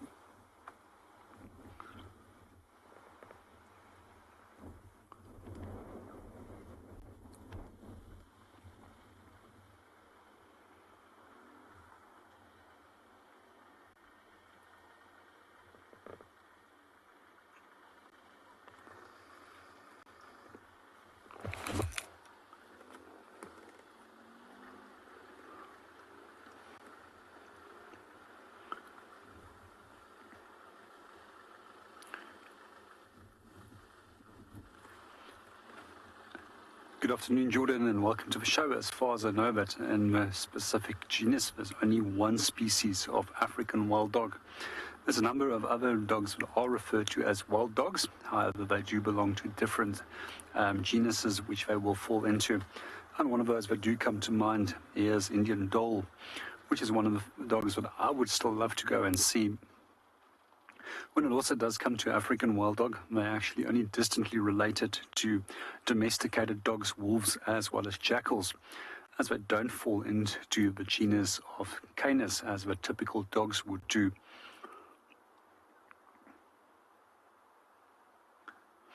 And if we do look at the genus which they do fall into, it's actually referred to as Lycaon, and the name is Pictus in terms of a species name, and Lycaon actually means painted. Means wolf, as well as Pictus, meaning painted.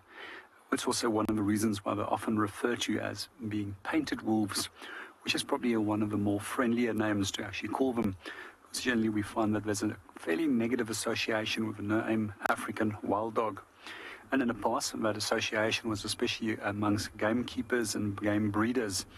And they too have also unfortunately exterminated large numbers of wild dogs in the past, as that they would feed on animals that they were breeding. As wild dogs have the ability of getting in and out of conservation areas.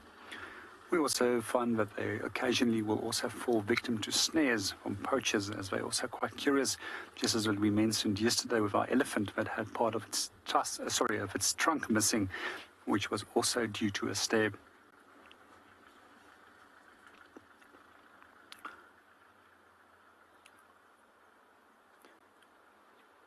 And meanwhile, if there's anybody that has any questions, you're welcome to forward them to us, and we'll try and answer them when we come back again a little bit later. Let's go and see what the rest of the team is up to.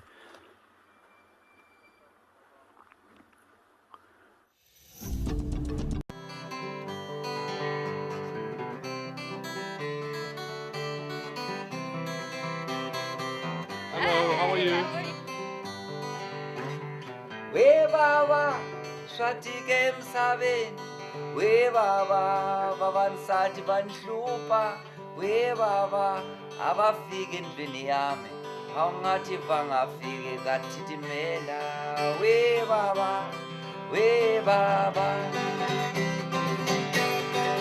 how city was a Friday, my darling, was a Friday. This is that one, I don't know if you've seen guys make soap out of the leaves. Yeah. Hey, my sweetie, was a Friday.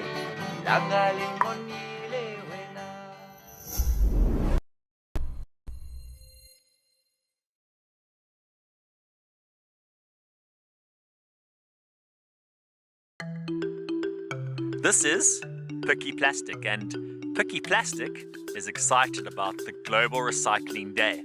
Recycling plays a big role in the wild earth environment, from protecting the penguin colony at Stony Point by cleaning up the oceans, to ensuring that the safari team reports littering and recycles within the camps. Join WildEarth and be a part of Global Recycling Day on the 18th of March 2022. Guys, have a look at what we've got. This is better than my birthday. Look at that. This is the first time that I ever see cubs this small. This is so special. This has officially just become my best sighting of all times. Tune into WildEarth every single day. It's in your nature. It has been a wonderful privilege to identify one of our key characters here at Penguin Beach, Pepper, with a very, very distinct facial patterning, as the name would suggest, very peppered and speckled belly. I'm really looking forward to seeing what this penguin does over the next few days and months. Because of those unique markings, it's going to be really, really cool to watch it as it moves around the penguin colony.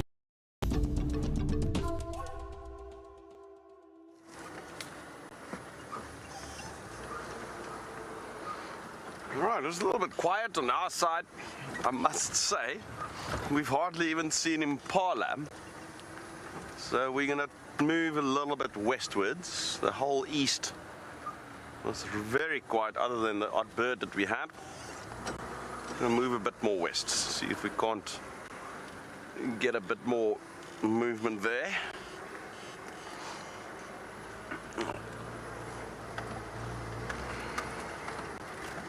We'll slowly but surely work that area as well.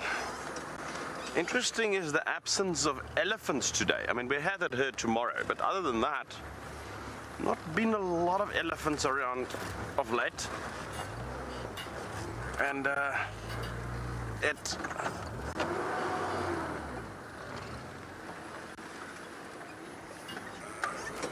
they might be elsewhere in the park.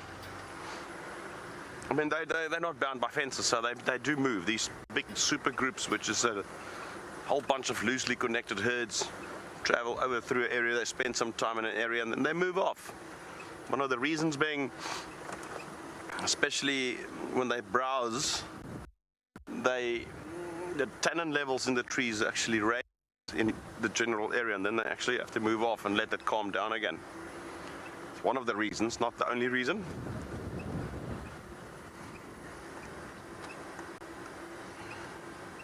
And also our marulas, we've got a high density of marula here. And we have seen during the marula fruiting period last month, we've had an influx of elephants into the area. Now the marulas are all but gone. I mean, there's one or two still left, but now they've moved elsewhere in search of something else. But they'll be back. Not all of them have moved away. You'll still see the odd splinter herd around.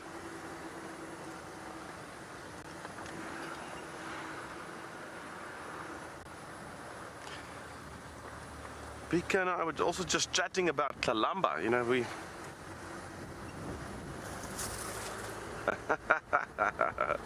yeah, quite a few comments coming through there from our viewers saying, well, I had my quota of sightings this morning. Yeah, I guess so. You know what, I'm just enjoying cruising through the bush. That's just lovely. It's really pretty. Just telling BK as well now. I mean, we went through probably close to 20 minutes where we just drove at this speed, and I just caught myself for 20 minutes not even chatting to BK. And normally it's like this constant banter. It's like a grey lurie, you know, it never stops. And even BK was quiet.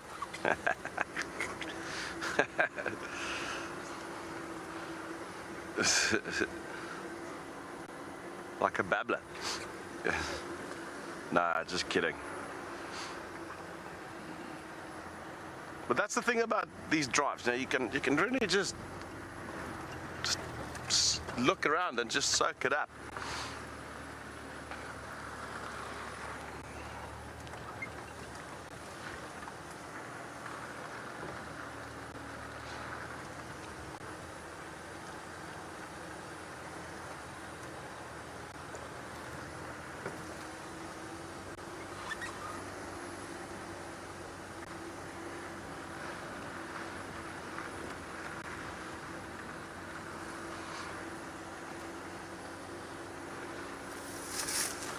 I wonder what JP's dogs are doing. He's definitely been the wild dog king of late. So let's head over to JP.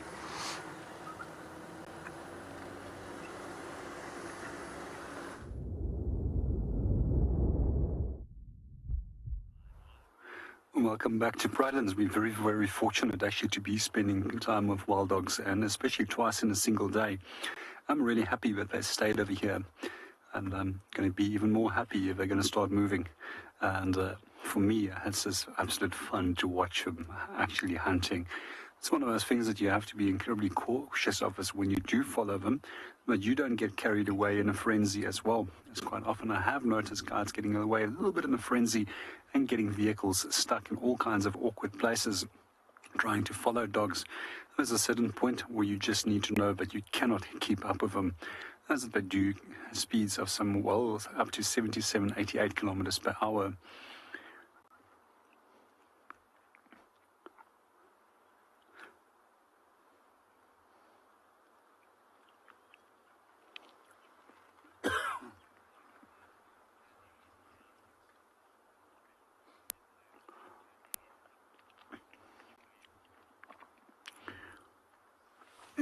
Good afternoon, Joy, and welcome to the show. As far as I know, they do it specifically at the coolest parts of the day, and it's also part to do with that call apparently can carry for much further.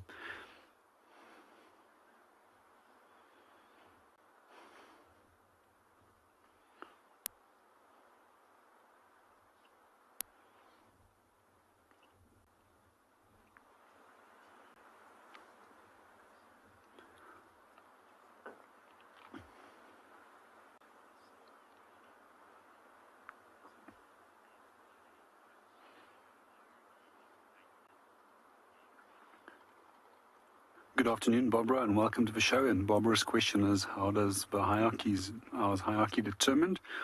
And physically, it's the strongest individuals within that group that will be the ones that are becoming the alphas.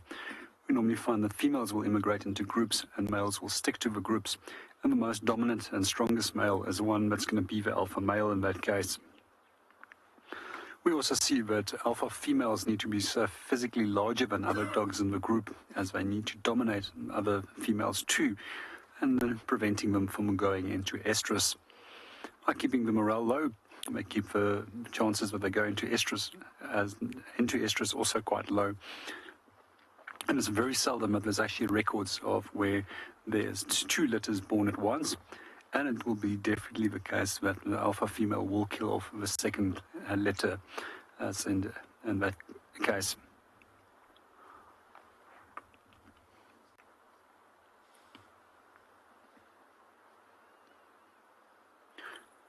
Quite a few times in the past, I've actually noticed that there is more dominant individuals in a group that's been challenged by other dogs that can come up to pretty much the same size, and then they will start challenging that male.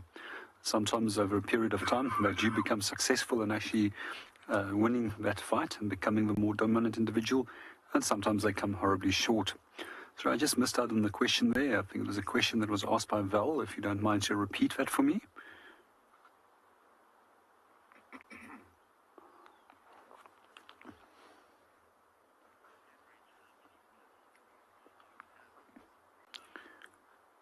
The biggest I've most likely can remember was approximately 8 individual pups in a litter, but I will have to double check for you in terms of the numbers.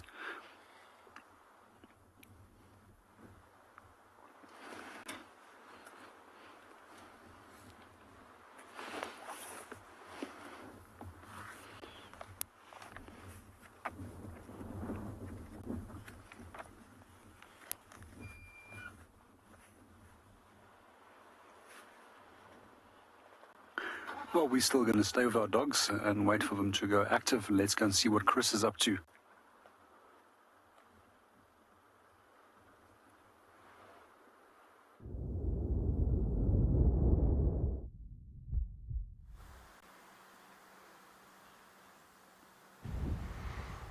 Look at this beautiful scene. The water, the clouds, and there's even a herd of Impala, bachelor group males, that they all seem very nervous, and in this type of wind they will be, because this is good hunting conditions for leopard and stuff. You'll find they are definitely a lot more wary.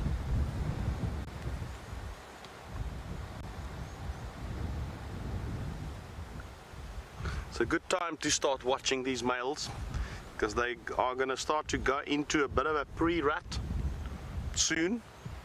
So you're going to start seeing a bit of sparring going on, and the intensity is going to increase, then sort of around May it's going to be full-on battle.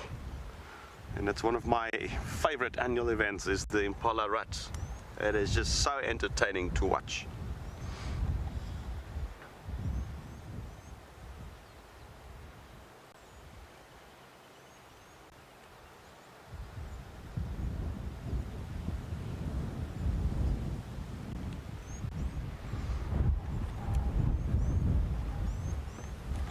Anyway, that's something I forgot to mention. Remember a couple of days ago, we had that little tiny green grasshoppery insect on the dash, and I don't know what it was.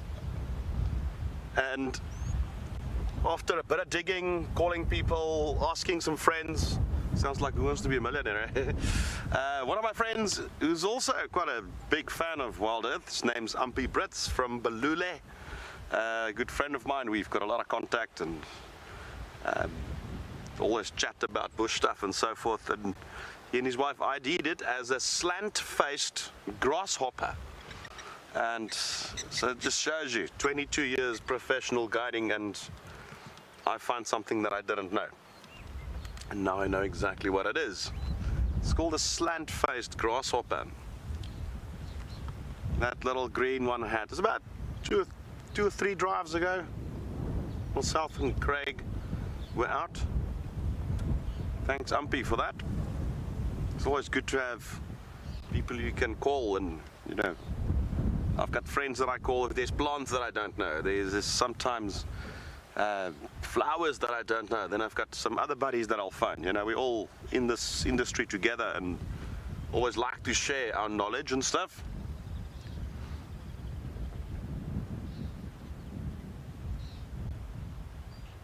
Sometimes people will call me for stuff, you know, so it's what I like, is this sharing of knowledge, not only with guests and viewers, but even as naturalists will share. Hi there, Lou. Lee says nature is amazing. Yeah, absolutely. It's why I became a professional guide and a naturalist. And as naturalists, we like all things, you know, we like to study all creatures. What have we flying here? It's going to be a tricky one for Brigadier BK. Let's see. Right, I think I'm going to give this one to the viewers. It's one of our smaller eagles, and the wing shape, very diagnostic. See if we can get a closer one on it. Those white wing panels, very diagnostic underneath. I know it's a tricky one from where we are positioned, but we'll try. When they turn, you'll see the white chest with a bit of sort of mottling. Might be coming closer, I don't know. Yep. They might be coming closer, let's take a look. Right, I hope I had enough of a view there.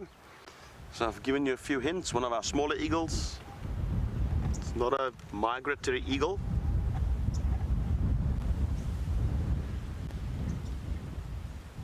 Let's see who can come up with that. It was actually two of them, a breeding pair.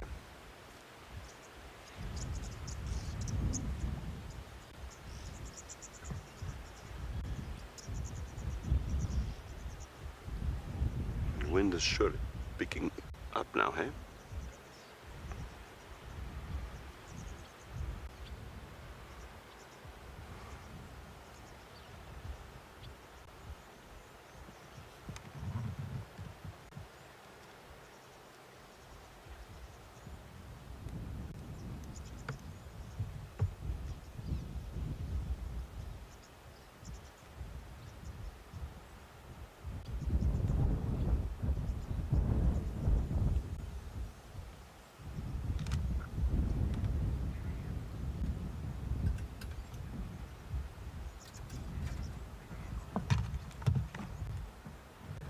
Right, we've got the first three answers, Phoenix, Shreya and Fossa.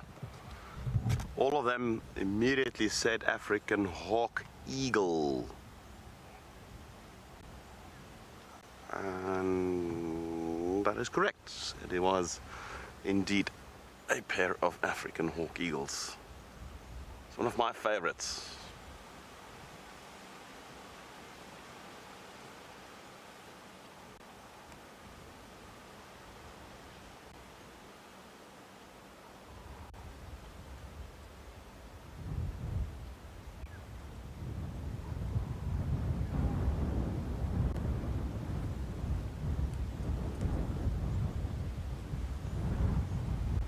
Yeah, this wind is intense. I mean, that eagle's like almost like hovering, trying to fly into the wind.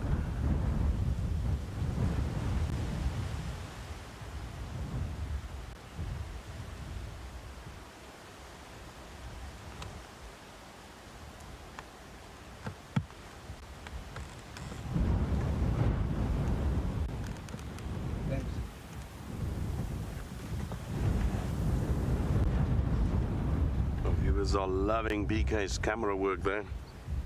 Thanks. BK's all smiles. Do appreciate feedback like that.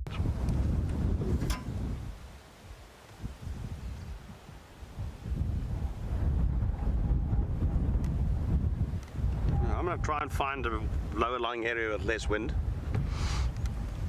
Otherwise, I might just be blown away, yeah.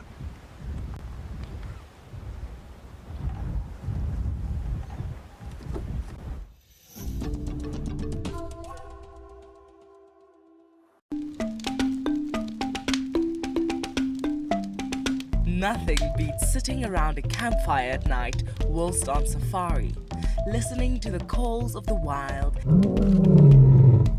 and chatting to your guide.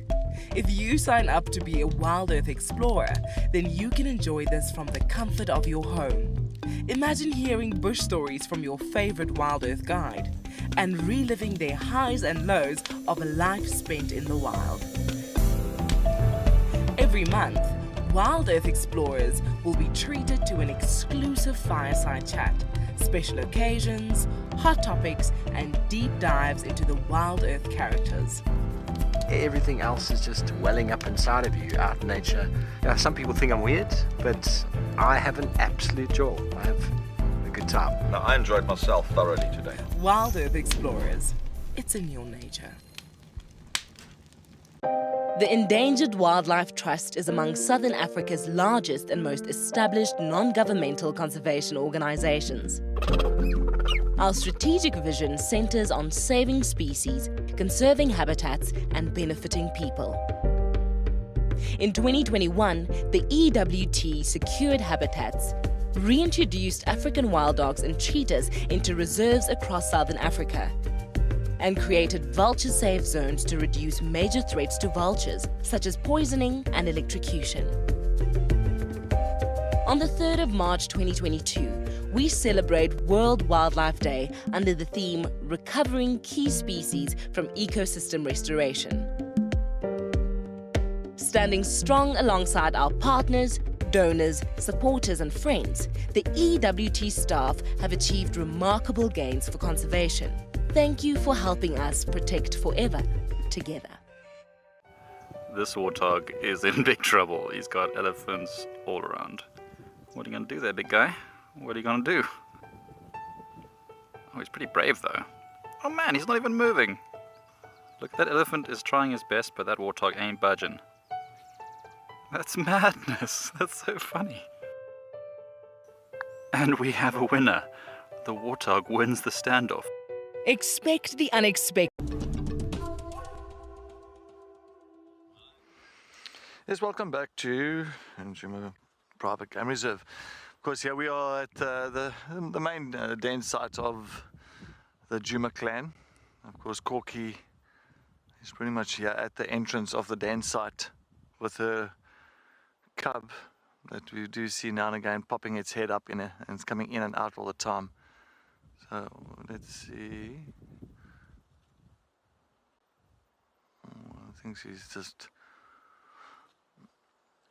There's a little cub now coming out. Look at that. Oh my goodness. Look at that.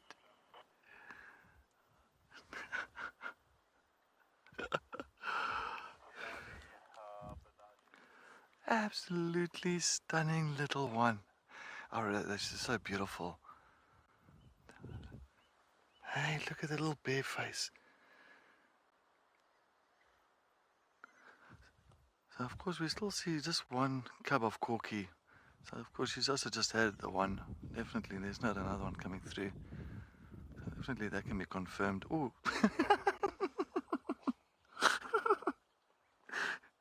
It's only one. No worries. Thank you, Corky, for showing us your little one. Absolutely, thank you so much to really get a great view of that little cub.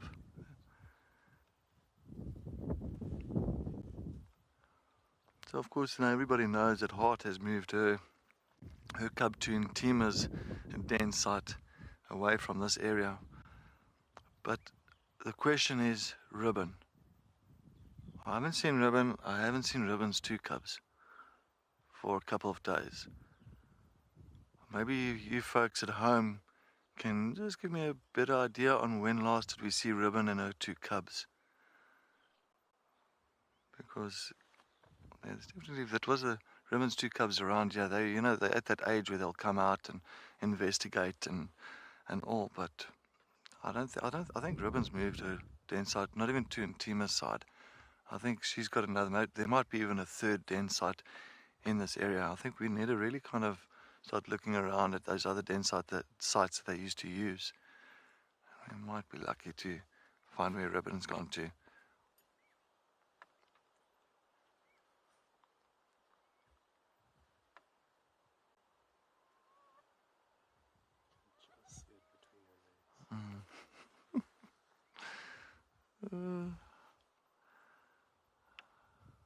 It's still so black.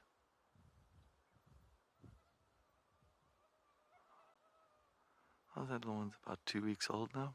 3 weeks.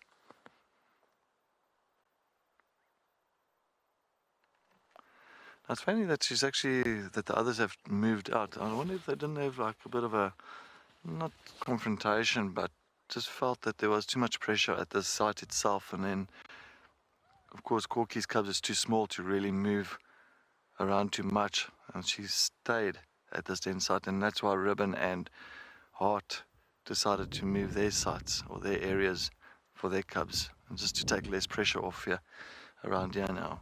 Because you can imagine if you've got 5, 6 different cubs running around. And of course there is a higher matriarch that's at this den site, and usually her cubs will be priority compared to the under matriarchs or the princesses. So that's why it's very important for the others to just to have a better opportunity with their cubs and a better chance to move them and move them away from where Corky is.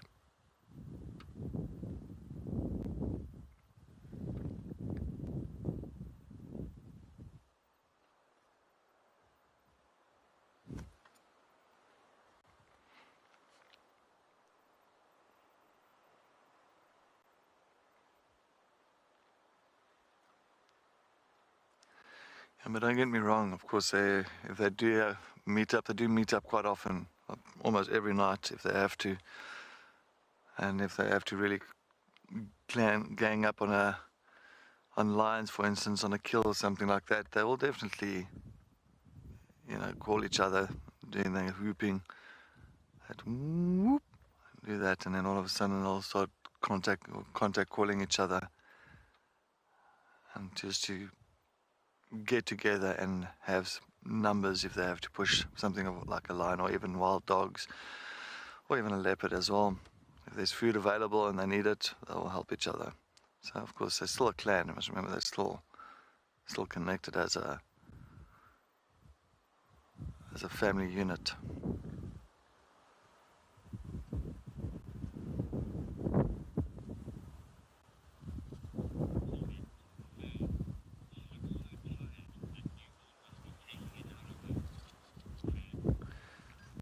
Fan, good afternoon. Welcome to WildEarth. Yes, I can imagine. I mean, you can just see how that little one is so busy, so busy. I really take my hat off for the mothers, and how much energy they do spend in looking after their young ones. I mean, I'm taking even leopards, lions, hyenas. They are really busy moms. And I think these little ones really give them a hard time. And you must understand that the hyena, this corky, like this female hyena, she cannot just lie at the dead side and hoping for the best. I mean, she also needs to feed big time because she needs to produce milk, high protein milk. Oh, look at little one. Oh, look, there he is. Hello. Hello, Mom. Oh. Too touching, eh? Too sweet.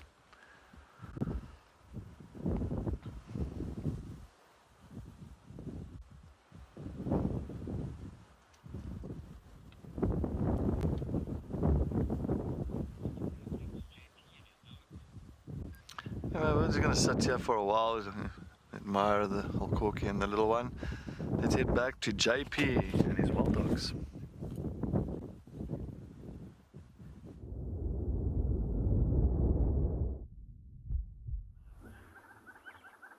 Well, Cedric is watching his hyenas. We're busy watching our African wild dogs. And they just got up for a short while, and I almost thought they were going to start hunting. And generally, when they want to start hunting, they run towards one another, start chittering, as well as rubbing their faces together to one another. But instead, we saw that the dominant pair actually moved towards one another, mated, and then the rest of the group started lying down again. So there was a question that I was asked a little bit earlier by a viewer by the name of Val, and Val was asking about how many pups can be in a litter. The answer to it is anywhere between 2 and 22 dogs that can be born into a litter. A few things that just came to mind as well. Some of the biggest records of packs that I know about was approximately just over 50 in size.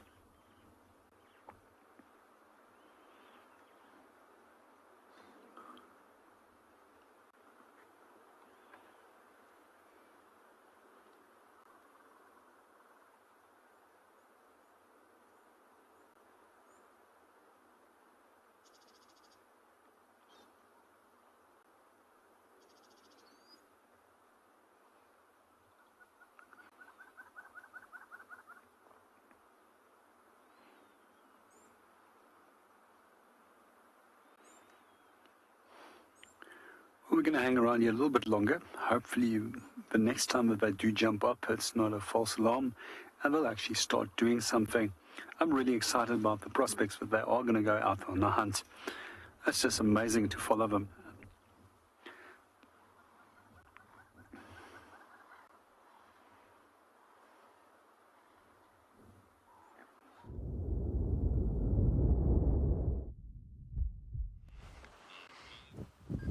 Yes, welcome back. We're still sitting with Corky and her cub. She's definitely, that little cub is up and down at the moment. Hopefully it just pops out again towards the front of Corky, of the mother. That'll be absolutely fantastic, but she's really grooming the cub and making sure that the cub is nice and clean, especially in the open. And many times you'll find that also with ticks and fleas and just the dirt as well. The mothers really look after those little ones and make sure that they hygienically still in good nick.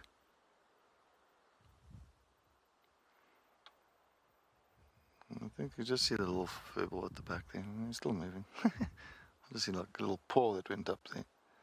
I think it's running. Oh no, it's still there. I thought it rolled down. I thought it rolled down the entrance. Oh. You know, the cubs and wild dog pups. I think the little ones are always so cute. They're always so playful. They're very clumsy, and their clumsiness is always the entertainment.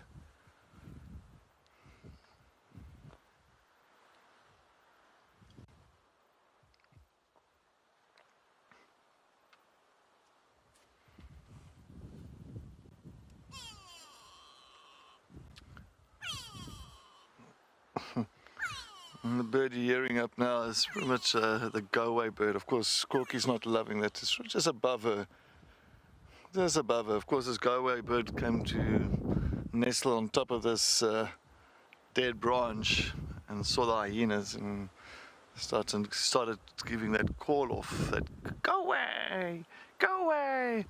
But the go-away bird not knowing that this is Corky's domain. You're not going to get her moving anytime soon. She's like, oh well, you can call as much as you want. No, it's not the bird.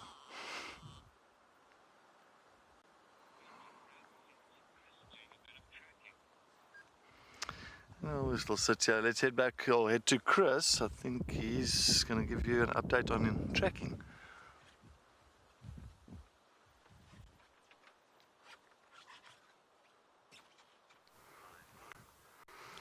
Alright, we're not doing tracking today, but this is just an opportunity not to be missed to look at this particular track.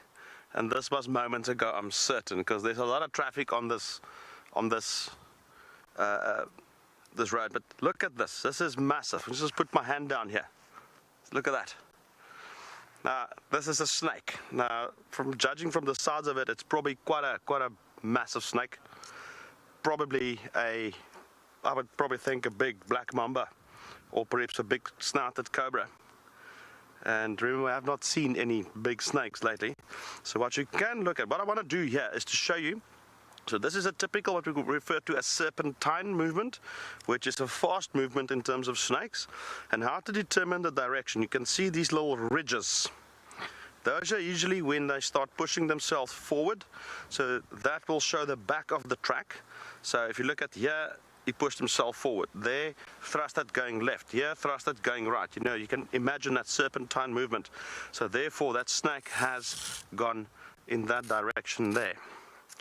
And it was moving relatively fast. Remember, you know, they move basically slowly through the bush. Now here they're exposed and they move very quickly over the road.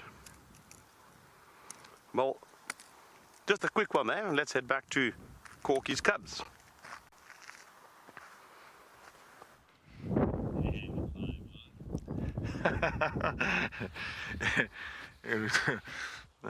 Oh, there it is. There's a little cub. Oh, at least you can see it now. Most probably Mom is just getting a little bit tired of the little one around. Maybe it's just repositioning. Let's see. Or don't sit on her again. Don't sit on the little one again. There we go. Oh, even giving us a better view. Thank you. Oh, yes. You know, sometimes the hyenas just know what we're thinking, eh? Give us a nice view of the little one now suckling. It's like, there we go, guys. Now you can have a nice opportunity to see my little one. She is a big female. I mean, I've seen a lot of hyenas. The Corky is really a big female.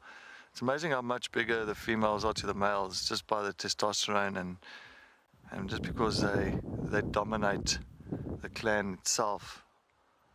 And of course, many times you'll find at kills that the females will have the priority on the higher and richer protein. So like your heart, your internal organs, they'll pretty much really go for that first, if that's the first or if that is there. and they will definitely get a better helping compared to your males, where they will be more submissive to your matriarchs and to the females in the clans.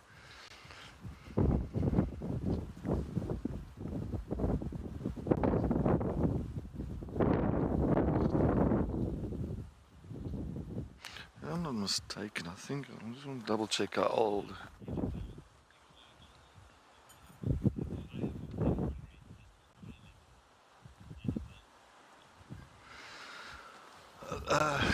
Annabelle, good afternoon. Mortality rate for larger litters of cubs, there's definitely, because then you've got more competition. So more competition you have, you'll find that eventually certain cubs will be eliminated due to, if it's, especially your male cubs. A lot of times the male cubs don't do too well in the clans itself, because you'll find that the females will try and bring the female cubs through to adulthood before the male cubs, because of the hierarchy of the clan itself. But I mean, this little one could be a male, so of course it will have a better chance of survival because it doesn't have that competition now.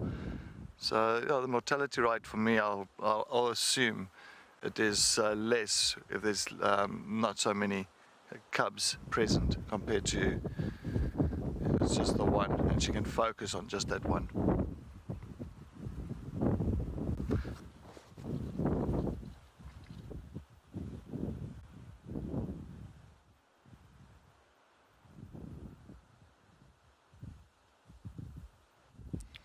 So let's see with Corky.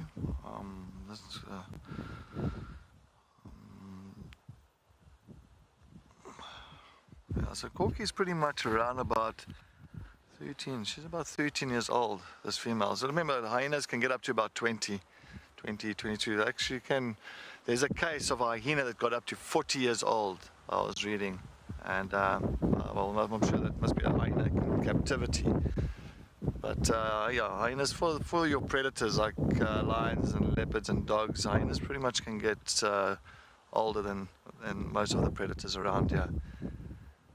Corky is around about 13 years old, so she's definitely already quite far into her prime. She's definitely not a newbie at this area and what she's doing as a mother.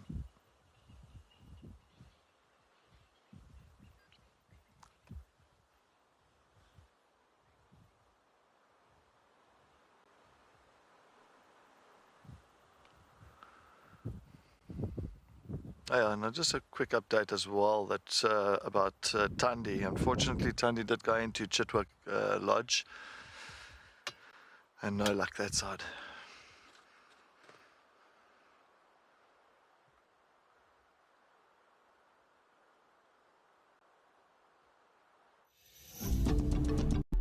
At WildEarth, our explorers are treated to a weekly newsletter, bursting with fascinating features and never-seen-before snippets. Recently, we have added some brand new sections which we think you will love. Find out what happens behind the scenes with our crew when they are not live on WildEarth. Have a giggle at our moments of the week from both Safari and Penguin Beach. And Ranger Steph answers your questions with fascinating and in-depth explanations as to the whys and hows of nature. 20 yards away from one of the most endangered species. All of this and more delivered to your inbox every week. So what are you waiting for? Head over to our website, sign up to be an explorer, and join the adventure. WildEarth Explorers, it's in your nature. Pangolin, known as the respected, wise old man of the African bush, is said to be a symbol of good luck and the bringer of rain. 8 species of pangolins are found worldwide, of which 4 occur in Africa. This mysterious creature is now the most poached animal on our planet. The African Pangolin Working Group will strive towards the conservation and protection of the African pangolin species and the habitat they live in. The African Pangolin Working Group has been mandated by the Department of Forestry, Fisheries and the Environment to assist and support with the retrieval, release process and the research of pangolins in South Africa. Each rescued pangolin is assessed, treated and rehabilitated by an experienced team of veterinarians and rehabilitation specialists. We can ensure the survival of the species. Together, we can make a difference. This is incredible. Looks like vivid monkeys do sometimes go for swims. I heard something splash, but we couldn't see what it was in the long grass. Now I just saw that thing swimming there. This is incredible. I hope it gets to the bank. There are crocodiles in this dam.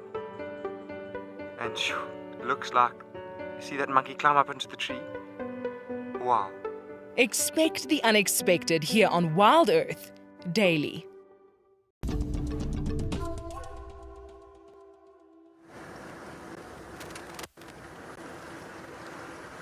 We are en route northwards along Triple M. I want to check. Early on our drive, even though I didn't have it live, but there was some tracks of a big male leopard heading north. So I just want to see, maybe we're lucky. But interesting thing, coming back to my previous segment there about that snake track. Since then, we've seen 3 other snake tracks crossing. So definitely this conditions is prompting them to move, whether it's to get to shelter, maybe they're expecting the weather system to come in. But I've often seen in this type of weather, it's warm still, windy, overcast, and it's getting to the late summer, so they, in terms of hunting and so forth, they're becoming quite active again. They need to bulk up before the winter when they become very inactive. Remember, most of our snakes don't truly hibernate. They're just less active in winter. That is cold, yes, so they're just less active. So I'm actually hoping that we see a snake crossing over the road. Not seen many snakes this summer. Yeah, Djuma though. Elsewhere I've seen quite a few. And again, I don't know why. Can't explain it. They're definitely around because we see their tracks and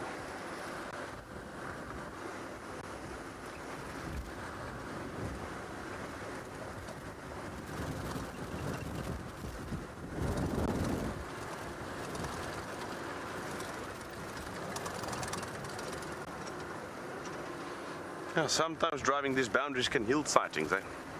I've seen it a number of times, especially this time of day. Sun is slowly setting.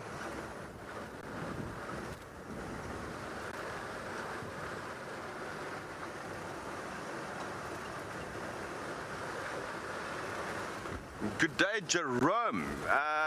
Jerome wants to know if snakes are attracted to where people live, or are they scared of people when they move away? Snakes are generally scared of people. They move away. We're very big animals, but that's like when you're in the bush. However, places where we live often attracts rodents and other creatures that attracts the snakes. So yes, we often find snakes in our dwellings. They move in there, but that's not that they're after people. It's more that we've created a habitat that attracts. We've got food that we put out, all sorts of things that attracts rodents. We make little ponds around our house which attracts frogs, and that's going to attract the snakes.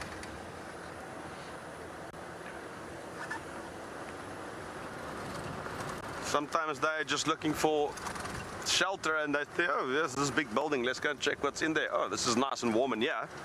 You know, so like I said, we created something that they're attracted to, not that they're attracted to us.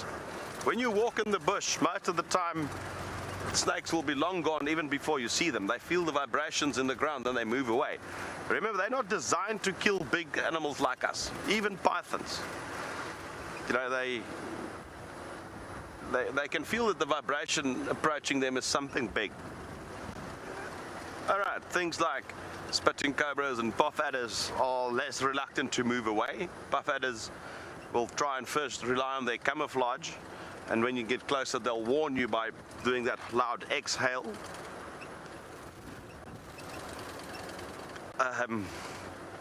Cobra will obviously rear,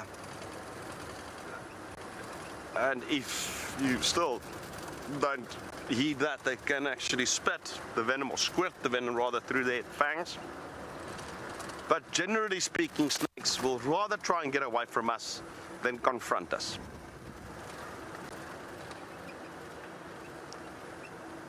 But our dwellings, crops, farms, these things, we created this scenario, we created habitat for things like rodents, and that attracts them. Definitely.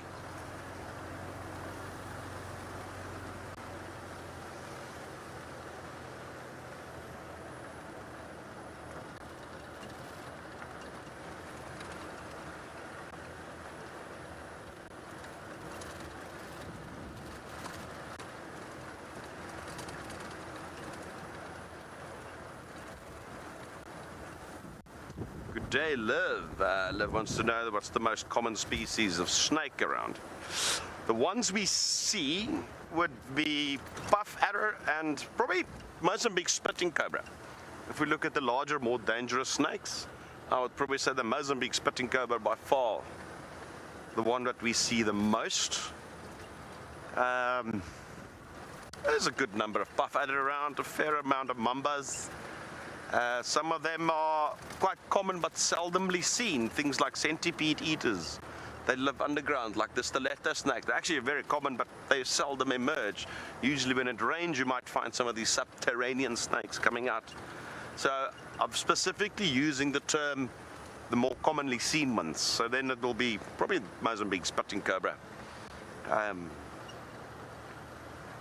Is the one that we see most often.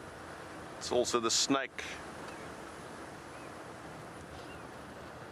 that accounts for the most bites in the area as well. And even then, it's not a lot. You know, it's got a better chance to be struck by lightning. Now, we have this inherent fear of snakes. And you know what? One reality about snakes is that, remember, yes, some of them have venom and some of their venom are dangerous to humans. Some snakes' venom have no effect on us. I mean, like a centipede eater.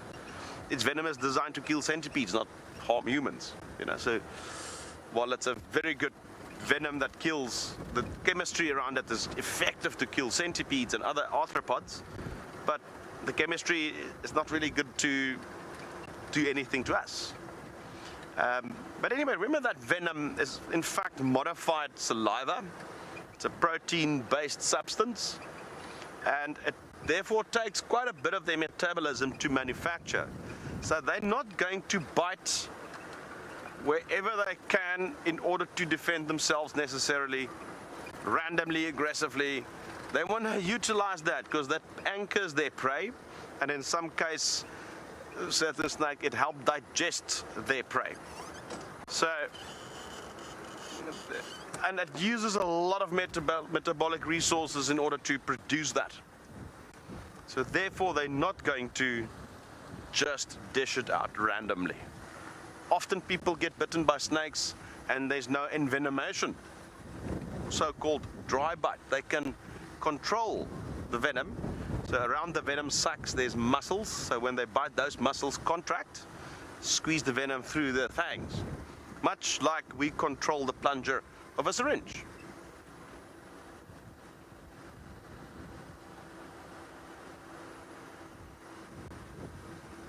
And they've got an important ecological role, snakes. You know, they are one of the natural controlling or limiting factors for things like rodents and frogs. You know, if it weren't for snakes, we would be overrun by these things, like literally.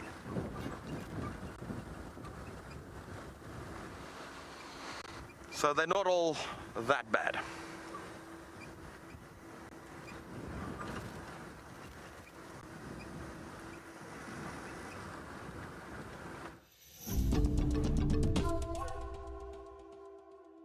Welcome to And Beyond Ngala Private Game Reserve, where the magic of Africa comes alive.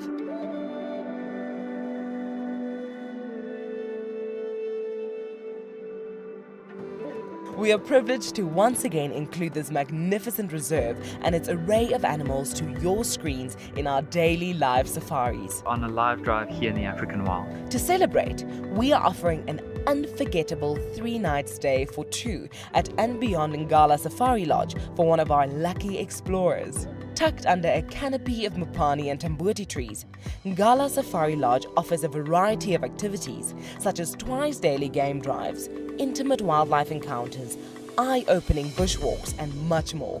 Sign up to be a WildEarth explorer before the 15th of March and you will be entered into the draw. WildEarth Explorers. It's in your nature.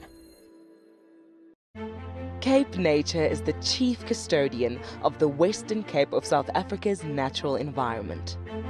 This highly successful organization strives to conserve the province's natural heritage to ensure a sustainable future. Besides nurturing nature, Cape Nature offers an authentic ecotourism experience to local and international visitors.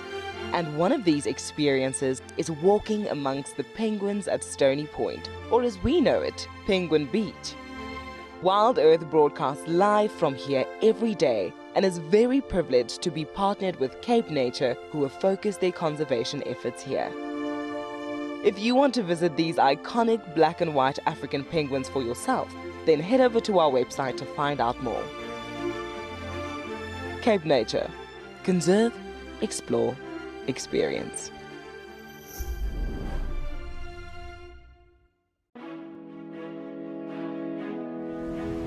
It's a legless skink, but I'm trying to like identify this snake that's come out. Oh, no ways. It's decided to leave. Go for the road, making way for it, and then we'll carry on.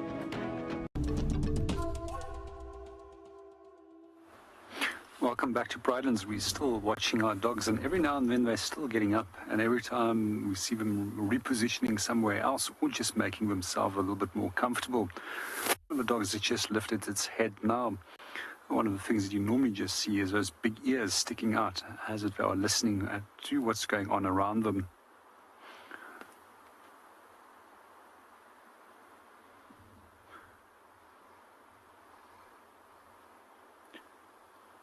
Although they haven't done much so far this afternoon, it's been an absolute privilege to sit with them.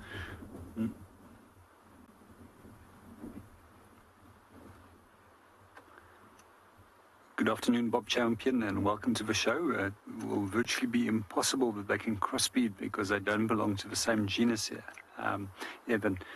So it's highly unlikely that they will ever crossbreed. So just coming back to it, it's been an absolute privilege so far sitting with them this afternoon, although they're not doing much.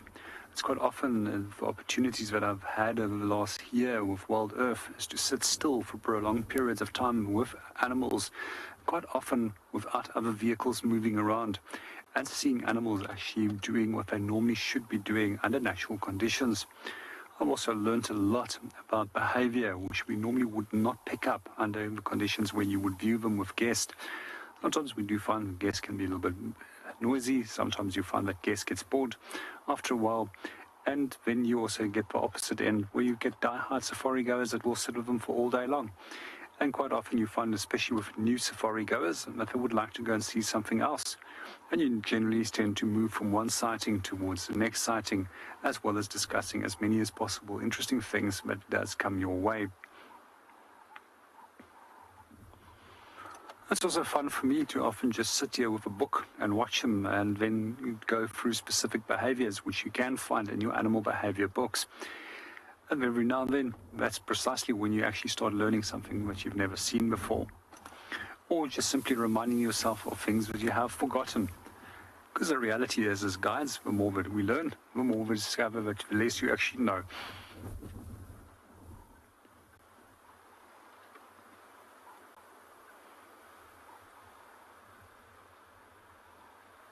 And just busy seeing him cocking his ears. It's in response to some francolins that are moving through the grass.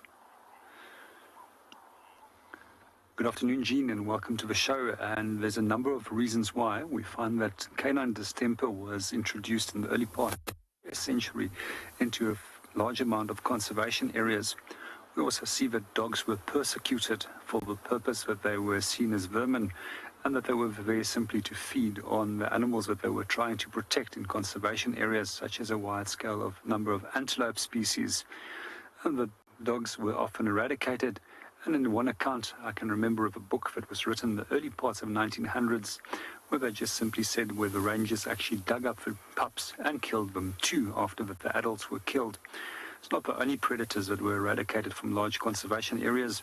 Leopard, as well as lion, and a host of others were too. Some of the other reasons is fragmentation of habitat. I find that they do need fairly large tracts or conservation areas to move in. As we mentioned earlier, in South Africa, they cover some 450 square kilometers in the area for a pack, and they move up to some 50 kilometers a day.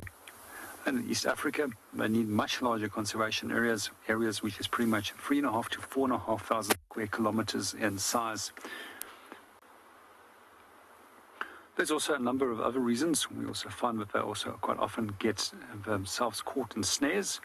We also find that they also get themselves in conflict with livestock owners as well as game farmers, as they do quite often escape from conservation areas and get into these areas and then go for the easiest possible prey item, animals that are not familiar with predators such as wild dog.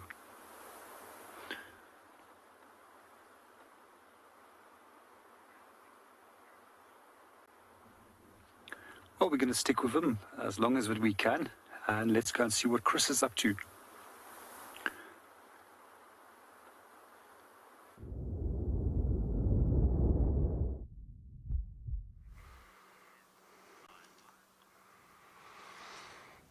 Look at that. Look at that. If that sun can just have a tiny little gap there, which I'm hoping it will do, and can project that rays onto the bottom of this cloud layer, we will have an incredible sunset. And to top that, we bumped into a herd of elephants.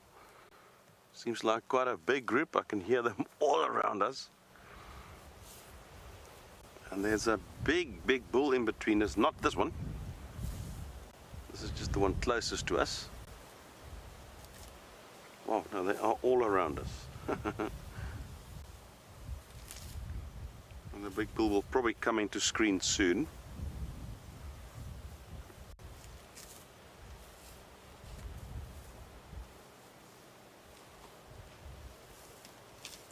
Hello, boy. Hello, boy. Yes, I love these big elephant bulls. Look at that thing. The behemoth.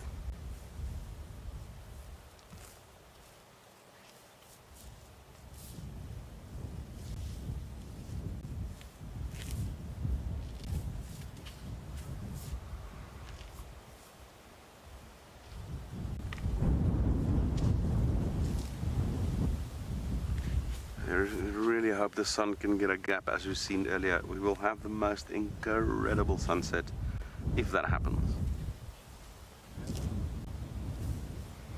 See that it's just that gap in the clouds, eh?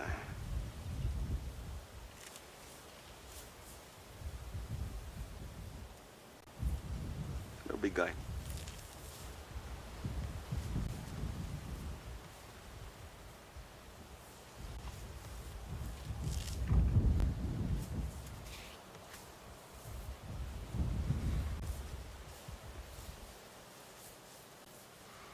Slightly younger bull, probably late teens, I would say, touching his 20s. An unusual age to be with a herd still. They normally disperse when they're about 15 odd years old. It's definitely older than that.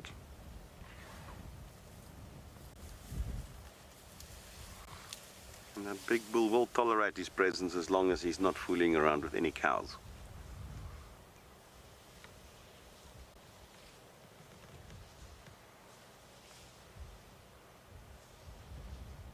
Right, these elephants are slowly moving ahead, so we can just stay with the sunset for a bit.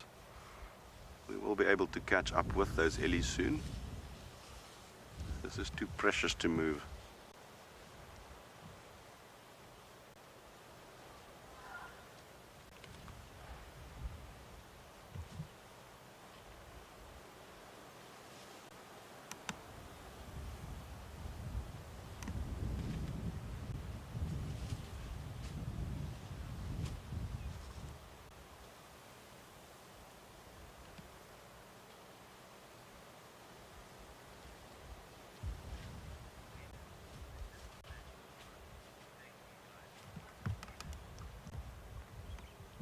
Hello there, Kenneth. And Kenneth just thanking us for another magical moment. Well, I'm hoping that this will get even better.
Such intense colors, those. Wow.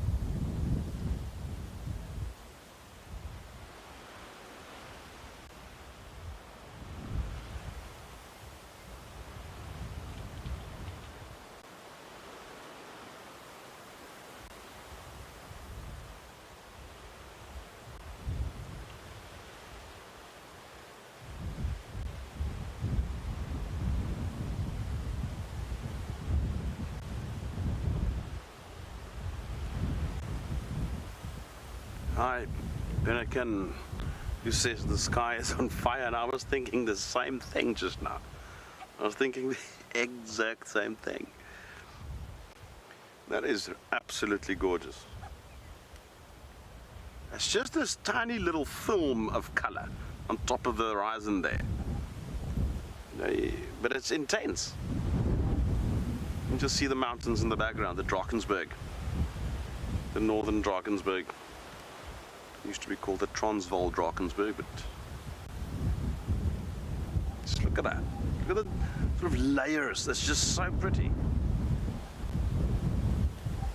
And these dead branches just giving it just that classic Africa sort of feel to it, you know.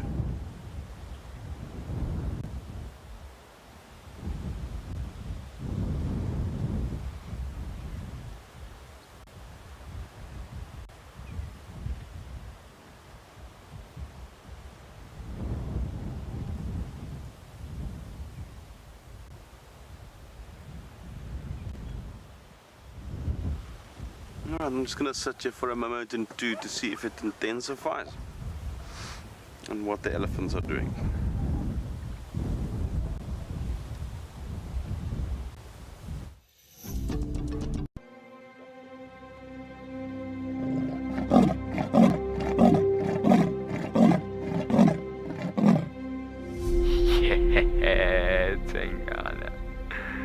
handsome, oh boy. It couldn't be a better morning. This is just too special. Wow, what a way to start off.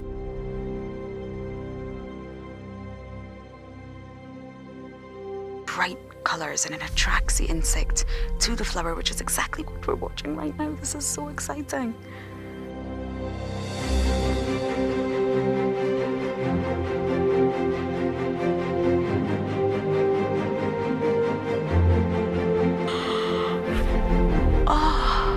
There's two. Hello, Mama. It's all good. Hi. Hi. The smallest baby black-backed jackal I have seen in the wild. Look how full the belly is. It is so incredible to spend this time so close to an African penguin. They just make me feel alive. That is incredibly sweet. Grooming each other. Play is vital. This is how they learn. This is how they would tackle prey. There you go, there you go. There you go, there you go. Heart is pumping right now. Look at this, everybody. We've got a live kill. There's nowhere to go. It's just such an incredible privilege to be out here. It just keeps on delivering.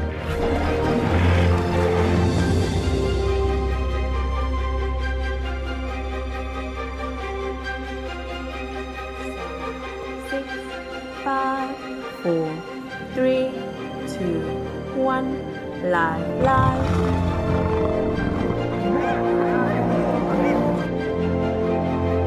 There she goes. Going for the youngster. She got it.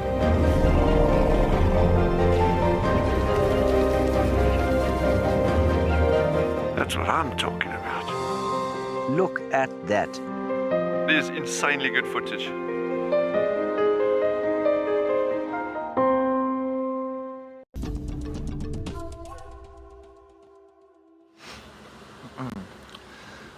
Welcome back. Still pretty much right towards the western boundary of Djuma. We're in search of Shadulu. Let's see if she's still around. Maybe this area, maybe we can pick up on her somewhere, yeah? Whoa. Never know. I'm gonna go all the way up to the northern boundary and just towards Sydney's dam area. I'm just hoping we can also get some audio from those lions this morning. I didn't see any tracks. I did the boundaries, but I mean, then again, you could easily miss just a one track when the lions are coming over. You can always just miss it that way, but I'm sure it looked hard enough this morning, but didn't see anything. So yeah, we're going to carry on up this side, head up north, and while we carry on with our bumble, let's head to Chris with these big grey animals. Man, yes. Now, look at this. Now, I said this is a big elephant. Now, it doesn't have big tusks, but he's very tall. Now, the one in front of him is a fully grown cow.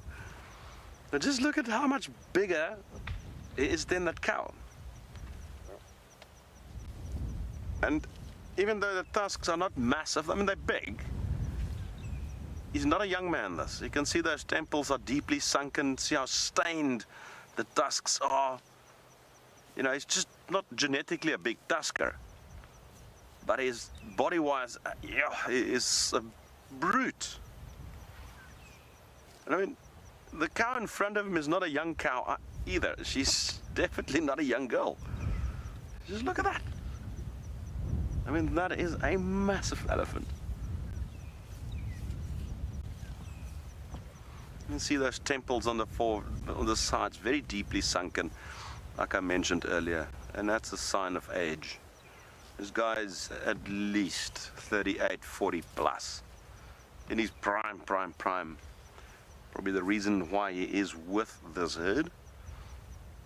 And I can't see, but that cow could very well be in estrus.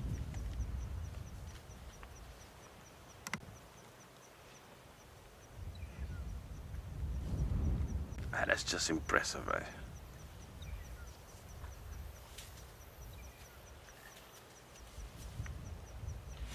It's like double her size.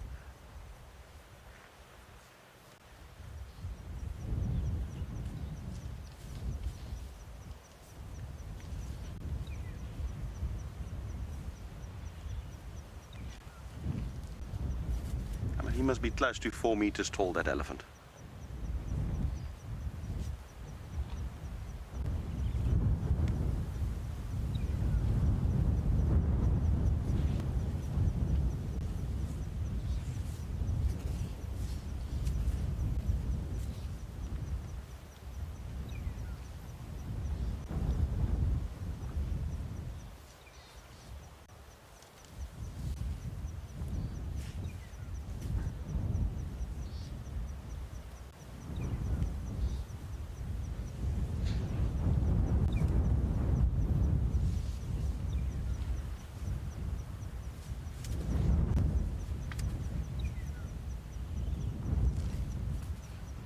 Hello there, Ricky. And Ricky says, imagine the things that that bull have seen. Ricky, that's something that always crosses my mind when you see an old animal like this. You know, what stories would he be able to tell about the greater Kruger and his experiences here, whether good or bad? And the same goes for some of these big old leadwood trees. And I always think, how many prides of lions have slept under there? You know, these big old jackalberries, how many leopards have climbed into them? Some of those trees are a couple of 100 years old, you know, not even 40 years compared to an elephant. But I always think about these stories when I look at these ancient things.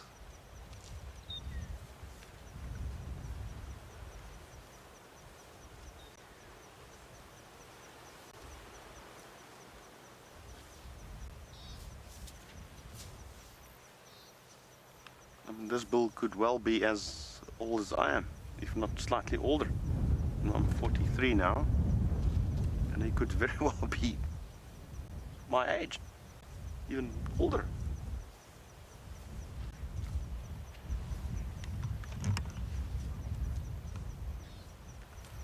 Hi there, Laurie Lee. And the tusks never really stop growing.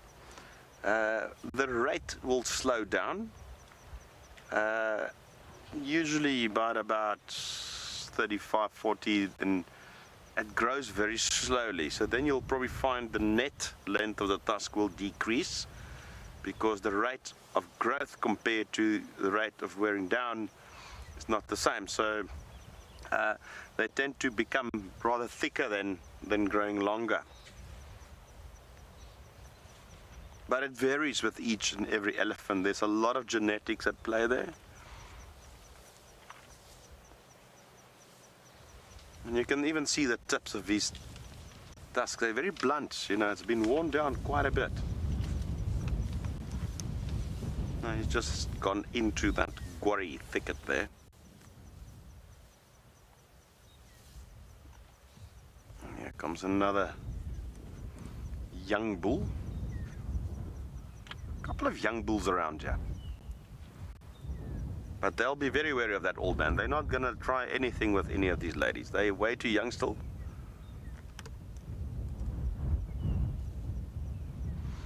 Even if they're going to must, as soon as one of these big bulls arrive in a herd, just the sheer presence of those big bulls will suppress must in the younger bulls. They almost immediately go out of must.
Good day, Judy. And Judy wants to know if must and estrogen cycles in elephants coincide or basically synchronize.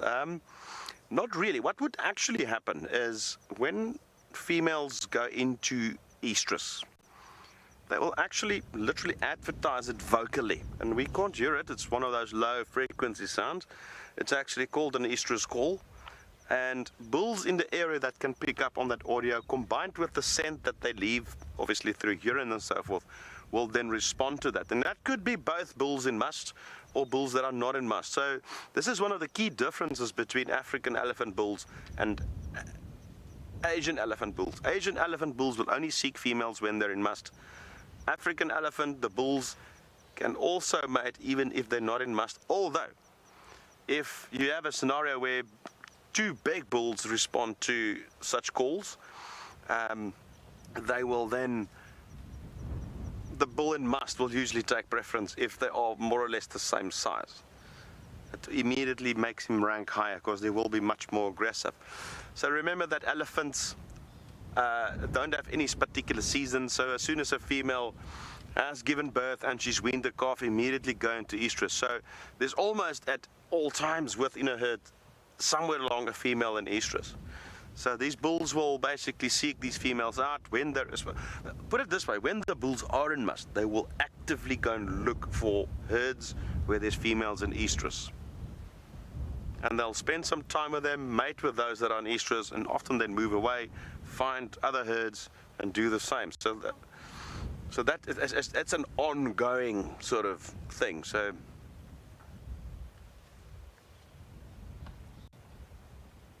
because with that long gestation period, it's near impossible to have a fixed season or fixed periods. Although we do see the bulls, the bigger bulls, go into more fixed periods and regular fixed, more set periods and longer periods of must than the younger bulls.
Evening, line eyes, and your comment is beautiful. That such big animals exude such peacefulness. Yeah, they are in fact very peaceful creatures, even towards us. And it's when you mess around with them when they show the opposite. Here's a perfect example. We give them the space they need. You know, at times we can even get right in there with a herd if you do it in the right way. Specifically, if you let them come to you, you can experience that as well. You know, so you know, again, I grew up with the mindset of these things. They're trying to trample you whenever you encounter them. You know, and it's not really the truth. You have to be careful. Don't get me wrong. You always have to position yourself with an exit route. Obviously your tactics on foot will be very much different from in a car, but you know, you always have to have that in the back of your mind, that they are peaceful but they can change in a moment. They are still wild animals, they are still elephants, and they are, after all, the largest land animal as such, and they can turn this car into a soda can and recycle it with their size. So So yes, you always have to be careful still. But it doesn't mean you have to fear them. With a bit of experience and the right technique, you can get very close to them and still be safe.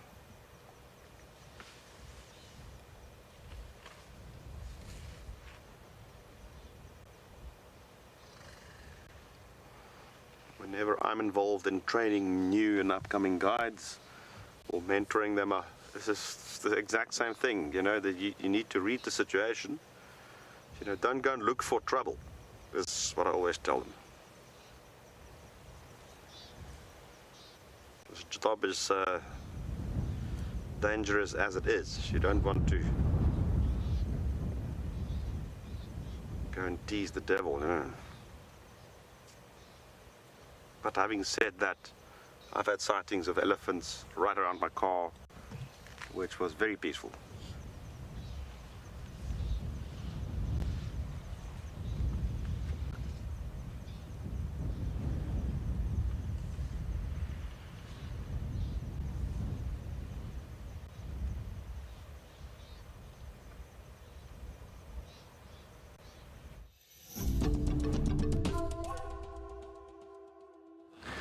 Do you dream of traveling to a far-flung wilderness location where life continues as normal?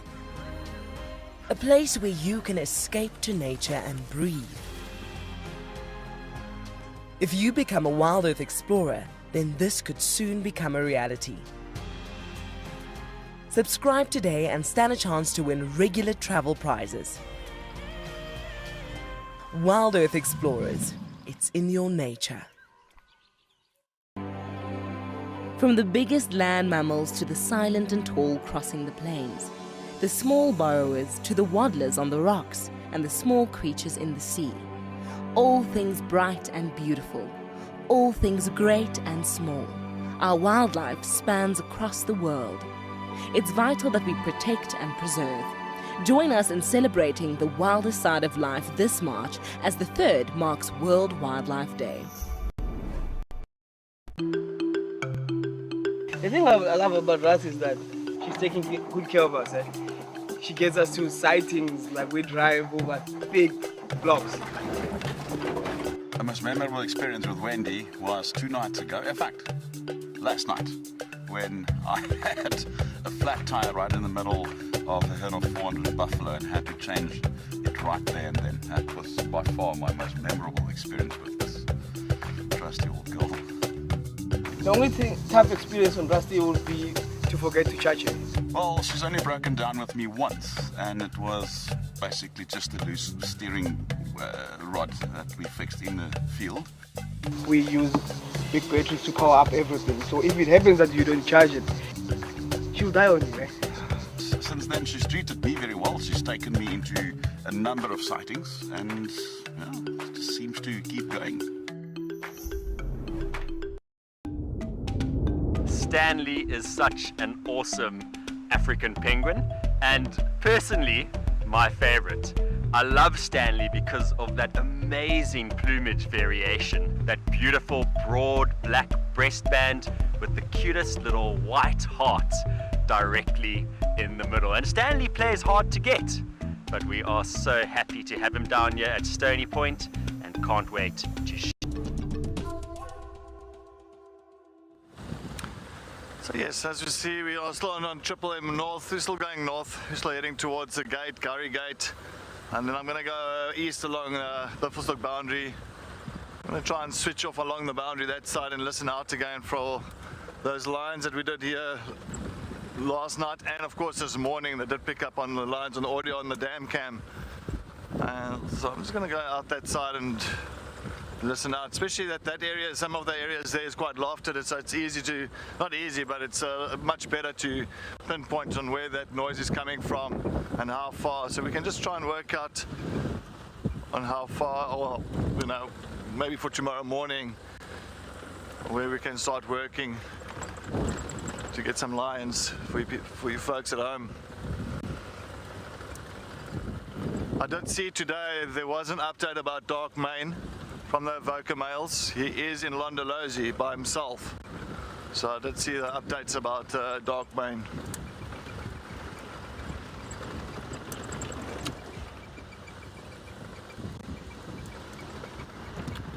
So clearly it wasn't him that was calling last night north of the boundary.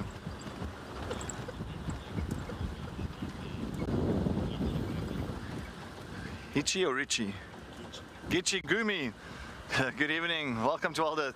I haven't seen a jackal on Djuma yet. Apparently you get the black-backed jackals on Djuma. I know further east we do get the side-striped jackal, which is very interesting. I was just talking about now in 2010 when I started in the northern Sabi Sands, the black-backed jackal was much more common right up to the Kruger Park boundary. Right up to here, we used to see lots of black-backed jackals, and then over the years, took about 2-3 years, for some other reason, the side-striped jackals started dominating more, and they actually took over those areas. I think the competition was too much for the black-backed jackal, because your side-striped jackal is about 13 kgs, your black-backed jackal is about 11 kilograms. So of course, because of the size difference, we could actually, or the side-striped jackal became more dominant, and we saw more side-striped jackals. So just taking a look here quickly, it's got a young elephant bull. It's slowly moving towards Vuyatela access. Let's see if we can pick him up. He's actually a nice boy. Just want to see what he's going to do. Well, I'm going to switch to, of course, just to our night vision, so we don't have to bother him with lights, because you know diurnal animals, we do not shine and do not put any lights on them. So this is switching to our infrared on night vision. A nice bull, maybe about a 25-30-year-old bull elephant. But yes, still talking about the jackal. Yeah, so the side-striped jackal definitely became more popular or more common in these areas. Black-backed jackal, I haven't seen a black-backed jackal for a long time. I love that noise when they make at night time. It's one of the most beautiful noises, like really airy, but it's absolutely a stunning noise and call that they make. Well, as you can see, how the wind is blowing at the moment, so there definitely maybe there is a front that's coming in. I wonder if it's not going to be pushing some rain in for tonight and maybe tomorrow morning. Usually when it's so hot for a few days and get this wind that's driving through, then you'll find that a bit of a front that's coming in.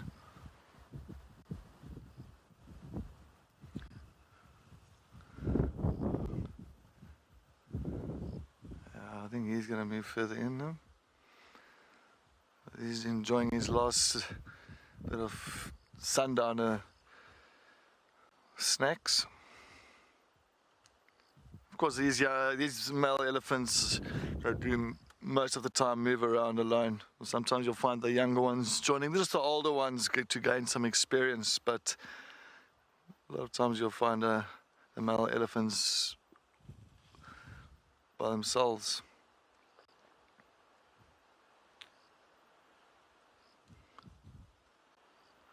All right, well, let's see what else we can go. We're going to carry on with to that boundary. We're still going to carry on to the northern boundary.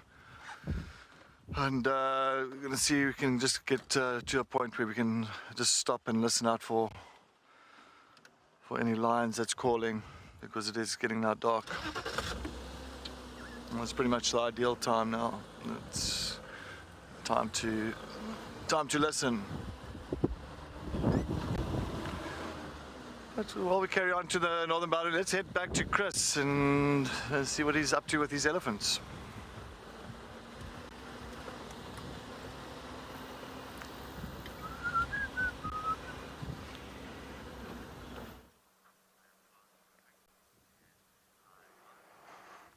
Now we're still with our herd of ellies.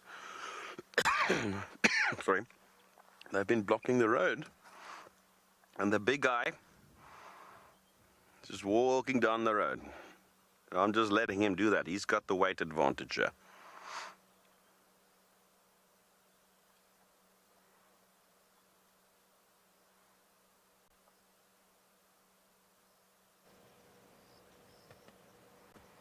He just had to do that.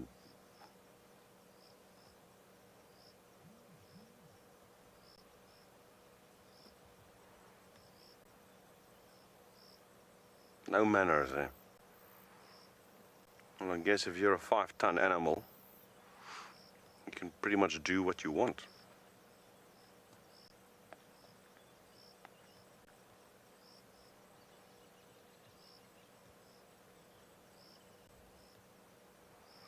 You see, this is about as close as we get to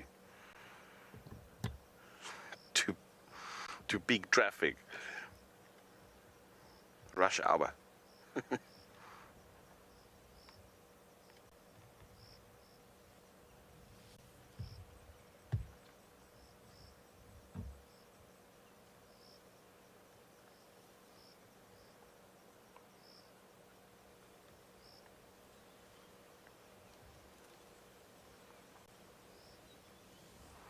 What if he's deliberate in, what if he knows he's blocking our route, eh?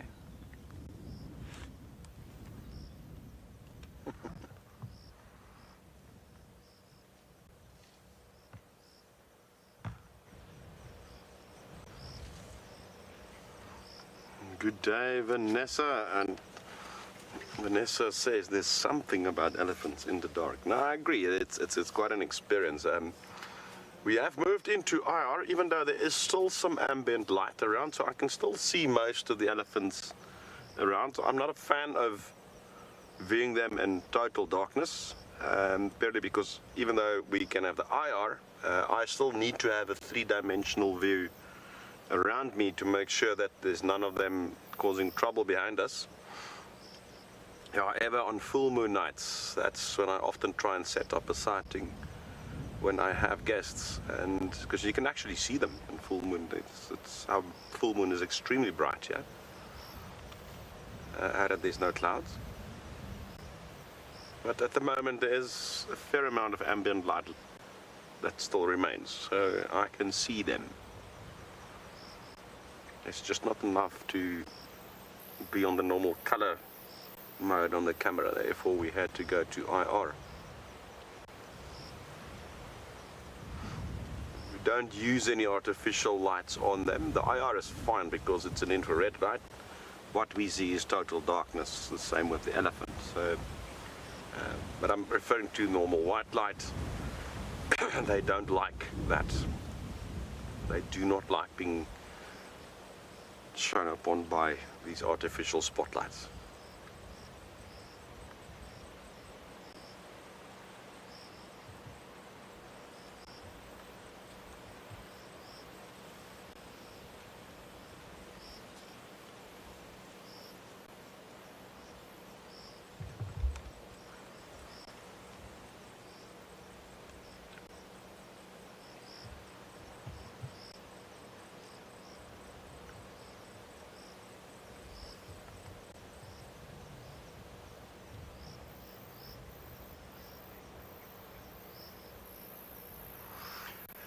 Good day, Solomon.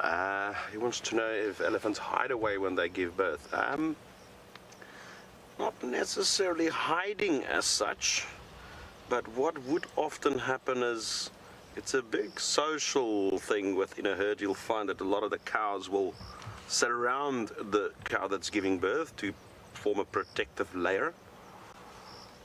And it's a very vocal thing. Lots of sounds and screaming, not only from the mother, but there seem to be a hype of excitement in a herd when there's a newborn baby, almost like they're all celebrating the birth of the newcomer. They're all extremely concerned, and all the females want to touch and smell it.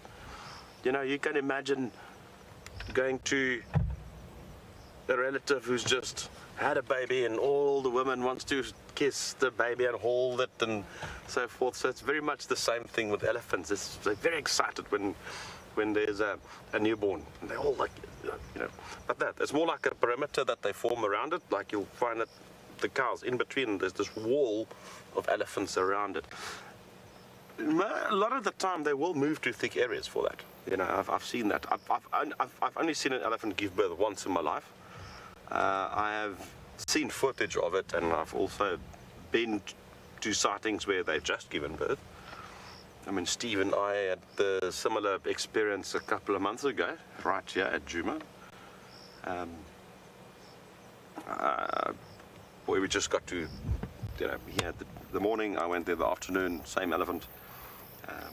Can't remember if he actually saw the birth, but it was literally just after birth that I got there, like that afternoon.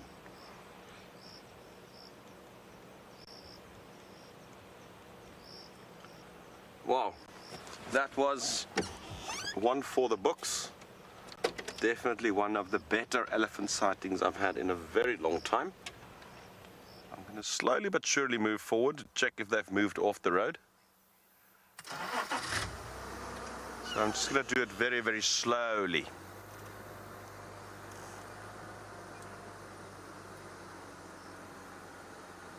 I'm not...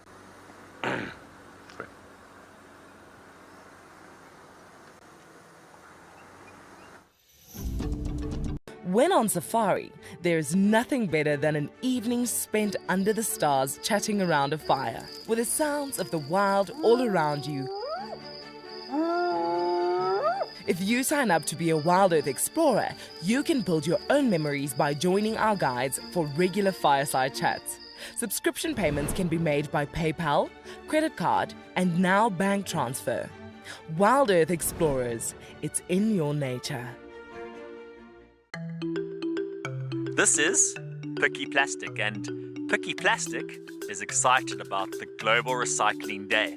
Recycling plays a big role in the WildEarth environment, from protecting the penguin colony at Stony Point by cleaning up the oceans, to ensuring that the safari team reports littering and recycles within the camps. Join WildEarth and be a part of Global Recycling Day on the 18th of March 2022. Right, so Marips has found himself a puff adder that he's busy playing with, which is dangerous. I've seen leopards die from puff adder bites.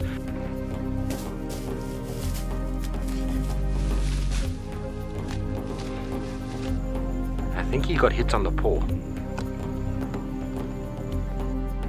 So he's obviously taken snakes on before. But at what cost, Marips?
Still working around here on the Biffleshoek boundary. Still just taking a look if any tracks have come across for any lines. Nothing so far, but I was just thinking, we were talking about owls last night, and I know quite a few people decided to go and look up on a Paul's fishing owl if there's any videos on those owls actually catching fish. So I wonder if anybody did come up with any of those videos. It'll be very interesting. But yeah, I'm definitely looking for some owls again. See if I can find some owlets or owls. They'll be brilliant. I'll be very happy. I really do love them. I think they're absolutely amazing birds of prey for the evening.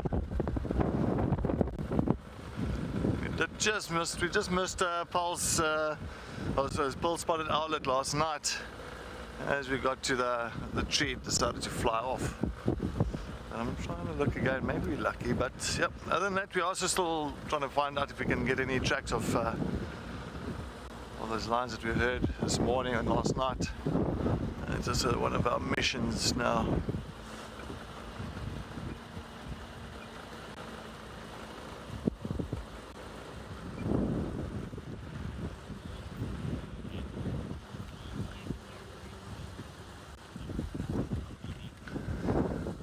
Sinek, good evening. Welcome to WildEarth.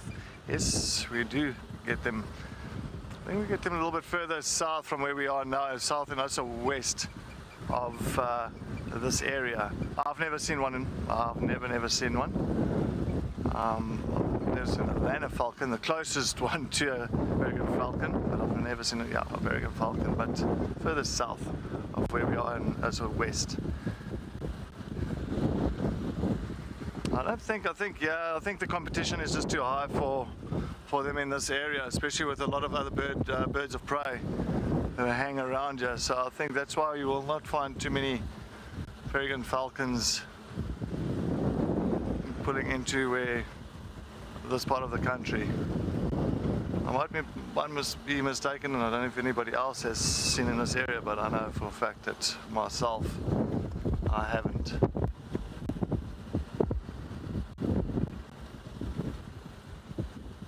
Have you, Morgan? Same, yeah. No, I haven't. I'd love to. I'd love to see it.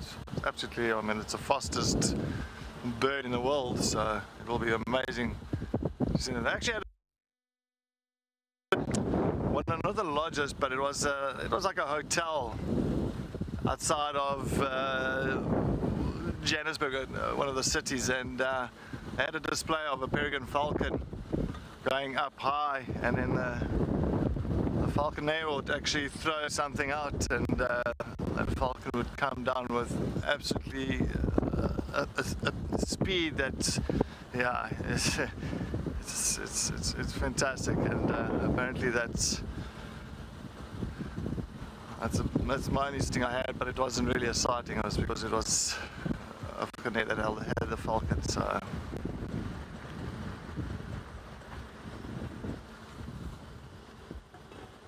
I just thought I saw eyes there. It's maybe something like a genet or a... Oh no, it's not. It's a sham. It's a little steenbuck. Don't worry.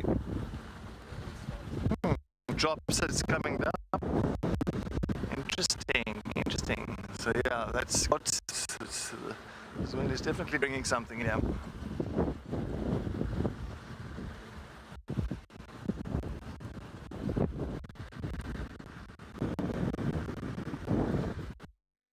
Let's head back to Chris on his bum.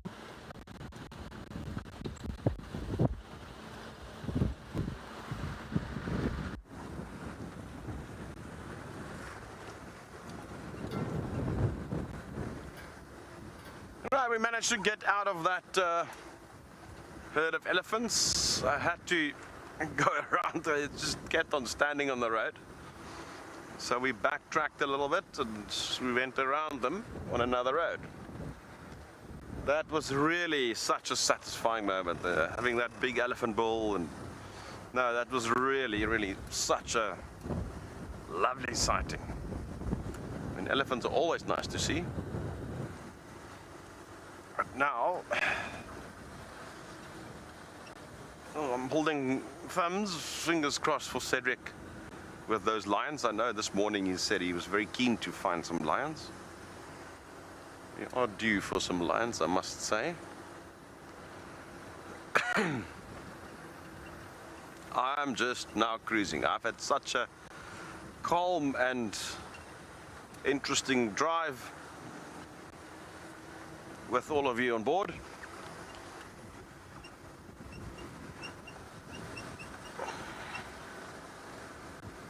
Still on the lookout, you know, you never know what can jump out at us.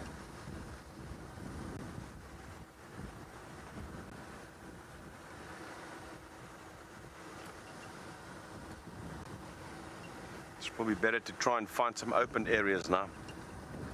Probably find impalas and all these things. We'll start heading back to those areas, and that will possibly attract some predators. But let's head over back to Cedric to see how his lion hunt's going.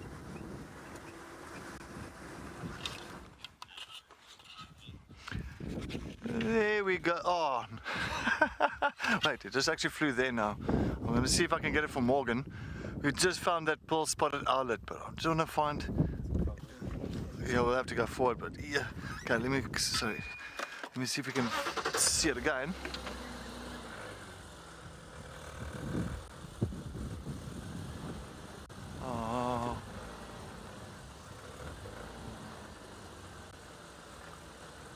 Can you believe it?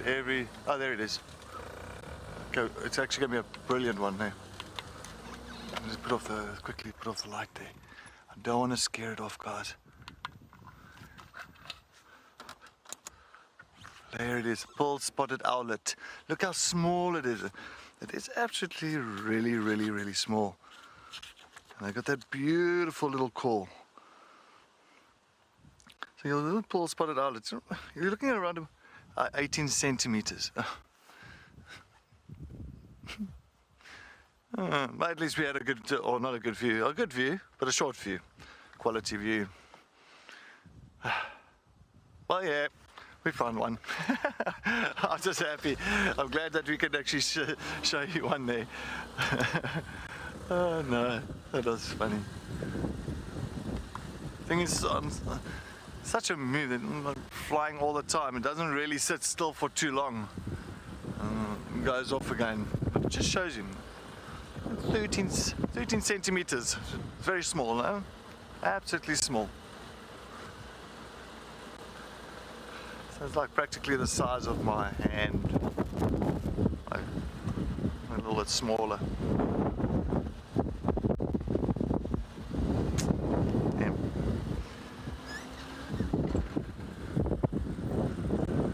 Catching little vertebrates and oh, I could hear it actually started calling.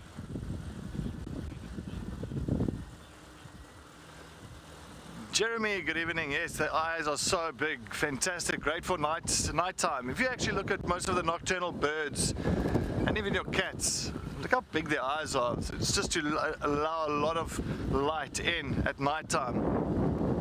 So very much adapted for the nocturnal activity. You look at a lion's eyes, you look at a leopard's eyes, they're very big. Most of your certain birds, they're not nocturnal birds, so you'll find your spotted thickness, water thickness, big eyes, and horses. But yes, beautiful eyes, absolutely beautiful. I think one of the prettiest eyes of an owl, with a white-faced owlet. It's absolutely, they've got that orange, they've got that real like deep orange color to their eyes. It's just magical eyes. I spy with your eye.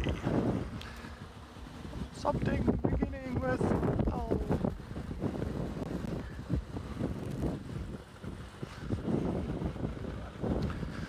Very well.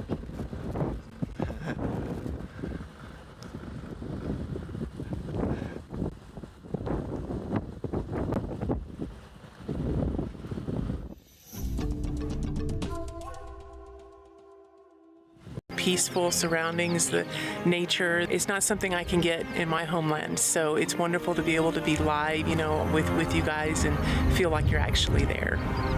If you want to go on safari with a WildEarth guide, whilst honing your bush knowledge and of course featuring in one of our shows, then head over to our website.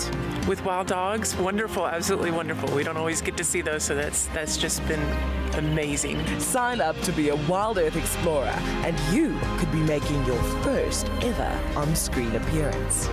I wanted to be part of the support of WildEarth. It brings so much to everybody, and everything has brought so much to me, especially, got me through some difficult times myself. I found WildEarth shortly before I was going to go through some things in my own personal life, and it's what got me through, and I know that's a story for many people, so it's important to me to provide support to that.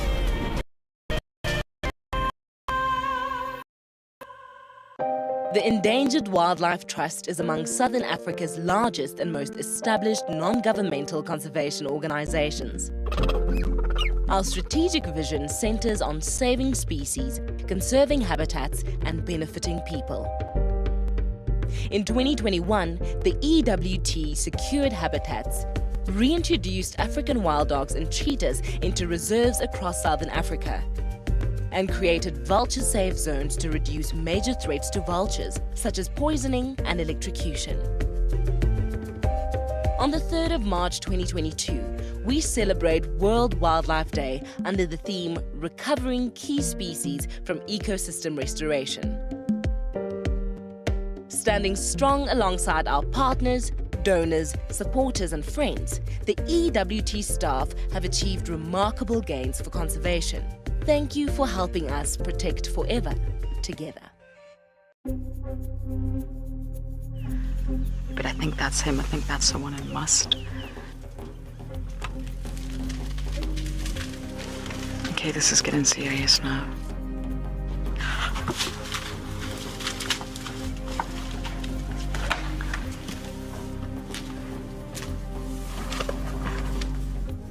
I knew there was going to be trouble. Too many bulls and must.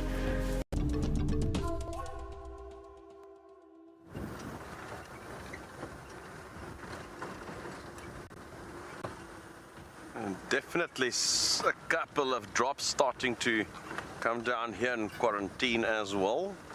I'm just driving the edges of quarantine. I don't see much movement of anything else in here. Normally there's a lot of Impala out on quarantine. I can see some eyes in the distance there, but just one animal. I'm not sure what it is, but it's probably a lone Impala. Now, one way to explain it is that with this wind that's come up, they rather want to move away from that, so they move to thicker areas.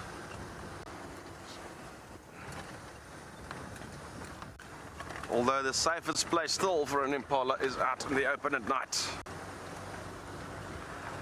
But I just want to check the edges of the open area, because that's often where the leopards move at night. Like they stay on the tree lines before it heads into the open area. But there's not a lot of movement on quarantine, and like I said, probably due to the wind. There's definitely a weather system coming in. Definitely 100% positive. Whether that's going to bring substantial rain, I don't know. It is a big system that's over the central parts of... I'm going to check those eyes out. Those are very broad eyes, eh? What is that? Maybe a wildebeest, but that's a bit... There's something about those eyes that bothers me a bit. What have we got there? That's something big. Maybe a wildebeest, but I just don't like the way it looked at us. Well, I actually do, but...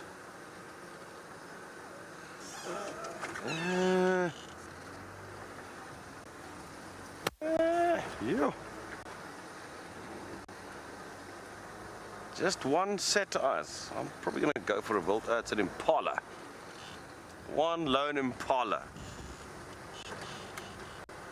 That's not very clever in this wind, because that will be a prime target for a leopard. One Impala, not 20, 30 ears and eyes that can look out for you. Just one, and you can plan your entire approach and stalk to trace that guy.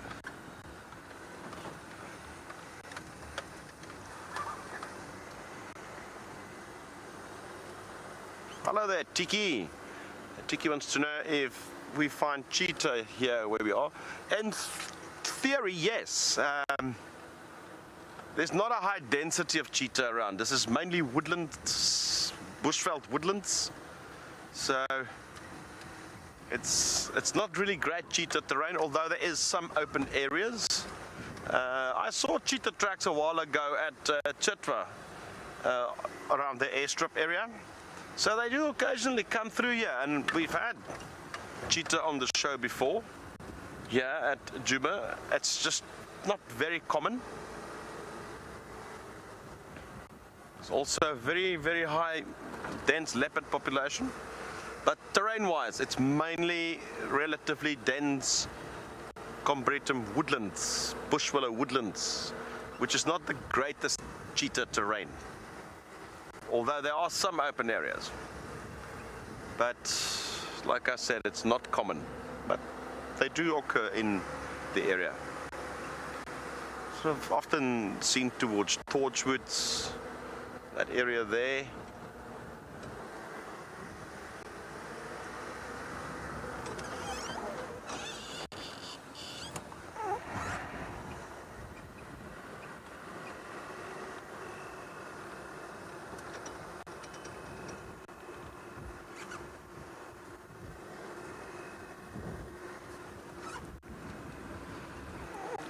quickly go and check around the dam.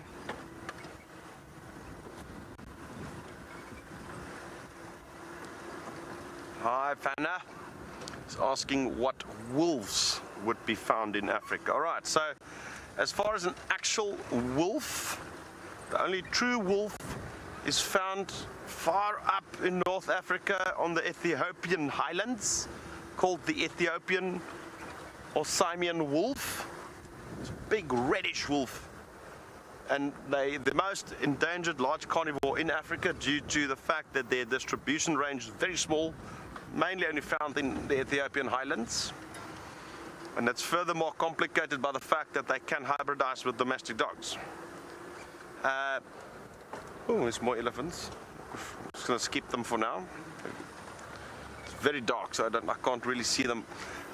Right, so our wild dog is also referred to as the painted wolf, but it's not really a true wolf in the sense of a wolf. It's a wild species of dog, also is wolves. In fact, our jackals here are closer related to wolves than our wild dog. They're in fact in the same genus Canis. So genetically speaking, they are closer to wolves, our jackals, than the wild dogs would be. But yeah, the only true wolf in Africa is up in Ethiopia.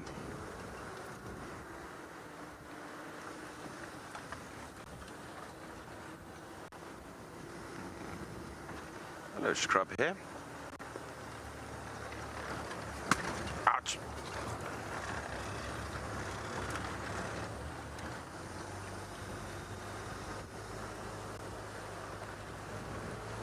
It's one of my bucket list animals to see. There's a couple of things in Ethiopia I want to go and see. I want to go and see those mountain nyala up there. Big, they're like bigger than kudu. There's a couple of primates up in those highlands I want to go and see as well. And then obviously the Ethiopian wolves. They're beautiful. They're like this red, bronze red color. Very pretty.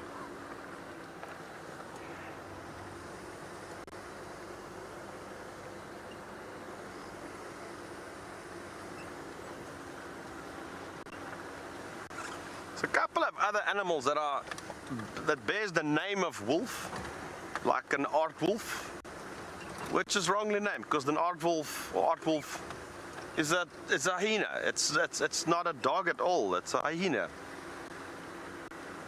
And the same with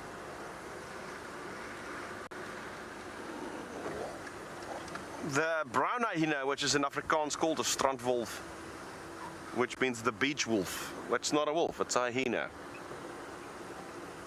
Hope that clears it up.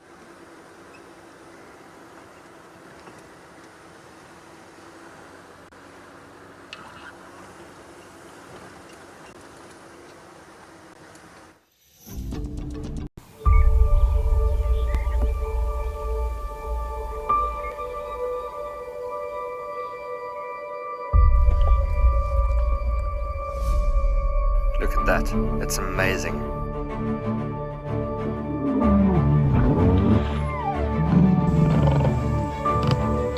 Wow, hey. And 5, 4, 3, 2, 1, live. Oh, that's cool. Just in there. And the black mamba's going up the tree and the mongoose is attacking it. Gonna pounce again.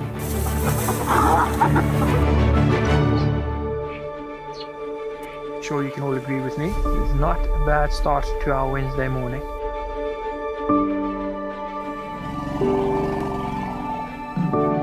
Something that I have never seen before in my entire life that you are now watching live. Look at that. It's just beautiful. Fantastic display by a little herd of springbuck. How is this view? My heart is in my mouth, everybody. Amazing, they've locked their tusks together. You can hear the cracking branches.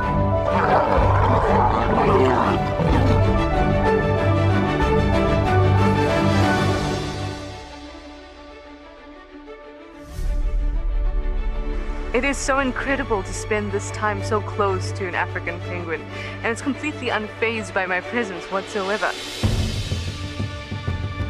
How insane is that animal?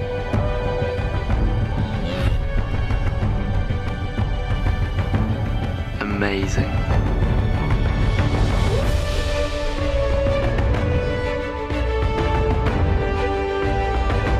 Hey. Oh, awesome.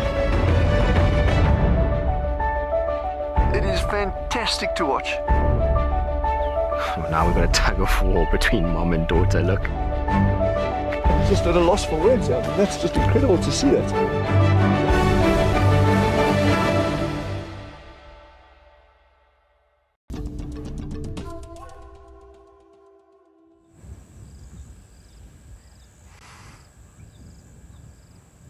We've parked at Djuma Dam, nothing much happening other than a herd of Impala. Even the sounds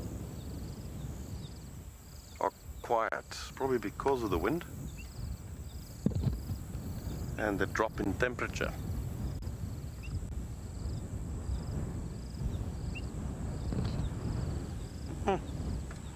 Picking up now.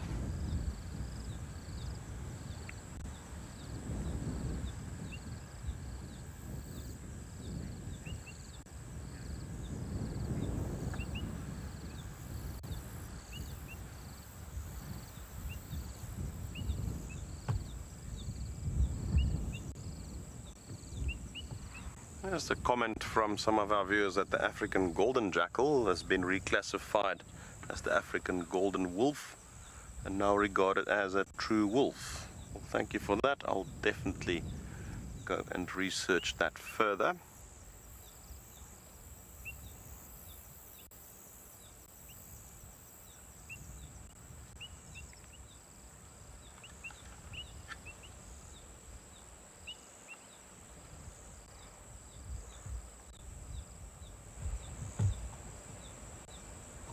That's from Joy from Hong Kong and Megan Edwards. Thank you for that. I really do appreciate the add-on to that conversation, and I will certainly go and do some further reading on that.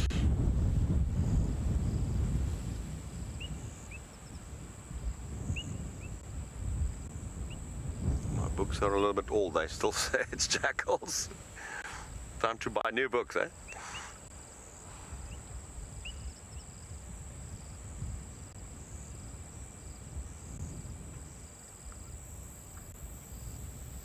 That's the thing, is you have to keep up to date. Sometimes there's just so much happening and so much new genetic tests and reclassifications and so many publications that comes out, and to keep tread with it can sometimes be a mission. So it's always appreciated.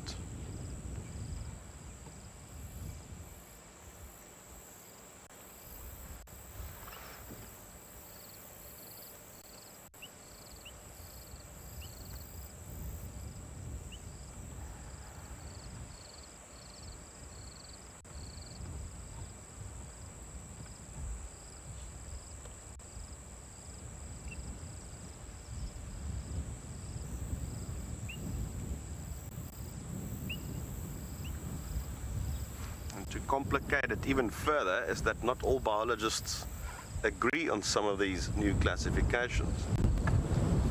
A lot of them are still sort of being disputed, so often we as naturalists are sort of like, all right, where do we put our, narrative down? Where do we stand with regards to reclassification? Right, Cedric's actually just bypassed us. I saw him moving there. Let's go and see what he's up to.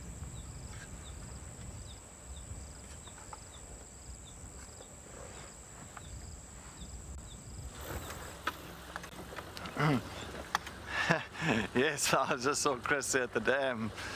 Yeah, we're just carrying up the Wubu Road and then towards Gallagher shortcut.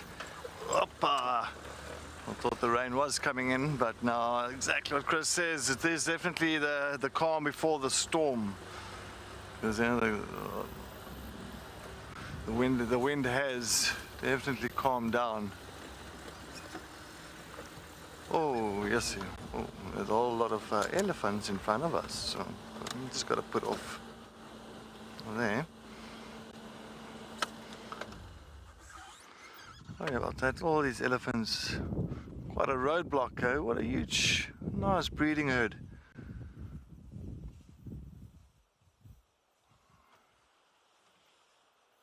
All around us, you can actually hear the bush just coming alive with them moving around. But this is absolutely a lovely herd because it's exactly what where Morgan is pointing. There's a few in front of us, some to the left, some to the right. Look at that. Look. Now you can just see the interaction that they do have at night time, because you must remember they're not night or nocturnal animals. It's all to do with the sense of smell, sense of hearing. That's what they primarily use at night time.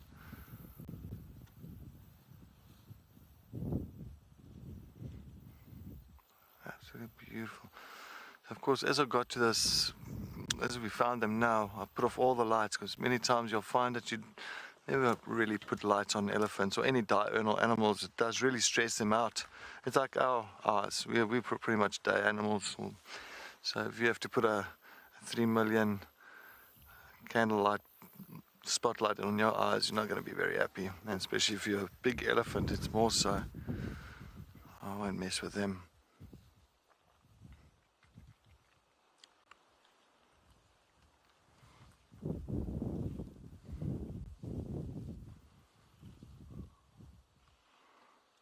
Some are darker, so definitely they were. It's probably at Gowrie Dam. They definitely had a waterhole, put it that way, early on.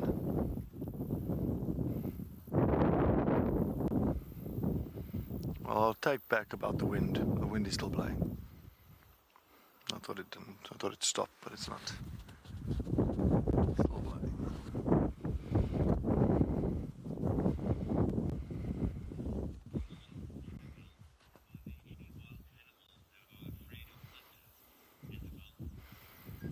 Annabelle, good evening. Thanks for the question. Is there any animals that's scared of thunder? Sure. Not that I can think of. I know us humans are. Definitely my mother. Oh, shame, my mom is very, very, very afraid of lightning and thunder. It's not something that you don't play with, but yeah, no, I can't think of any other animals. I know that it's a giraffe, and actually wild animals out here, they don't really have an issue with the thunder and lightning. I mean, I haven't really kind of picked up on it, so no. But anyway, well, yeah, that's actually very, very interesting and very, how can I say, a deep question to think about. You know, if animals, are they afraid of thunder? You would think so, especially being in the open. You know, more so than us. But it's not that I didn't hear anything about that. So yeah, I'll say no. I don't think they are.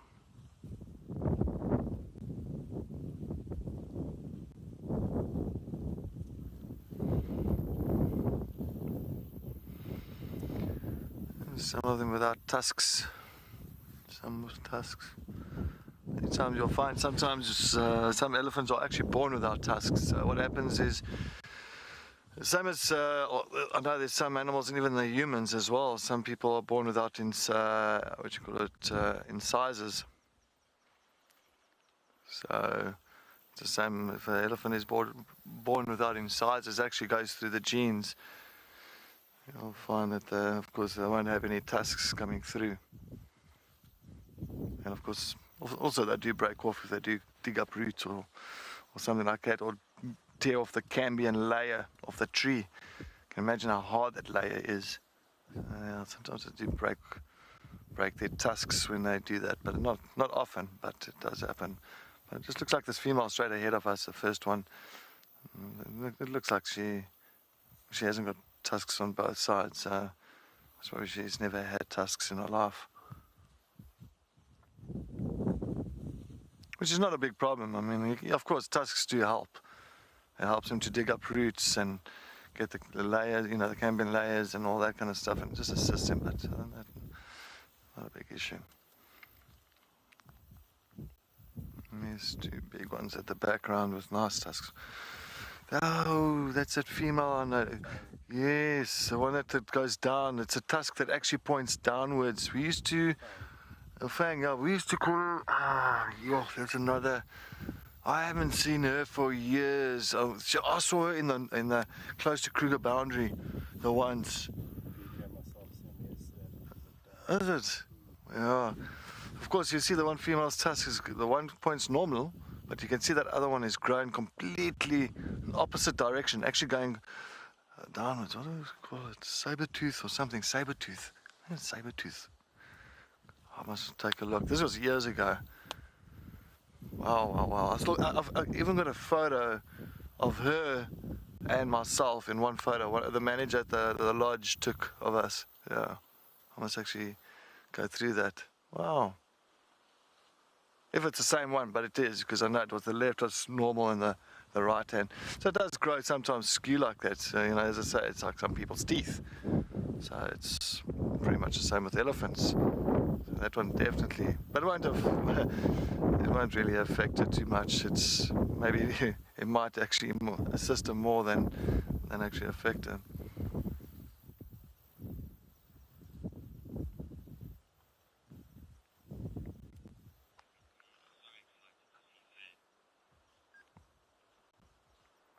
Oh, so that's what they call a fang, eh? Never knew that. Well, we called her another name back in 2010, 2011. I don't know what it was. Okay, fang. Very nice to see her again. That's absolutely brilliant. Wow.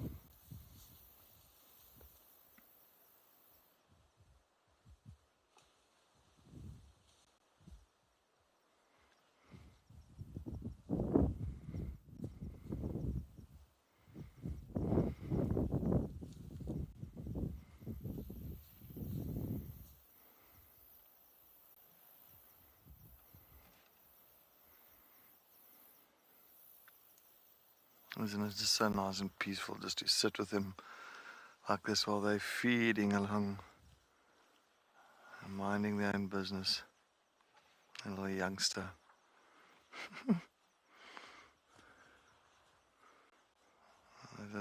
Definitely the one tusk looks like it broke off, the right tusk.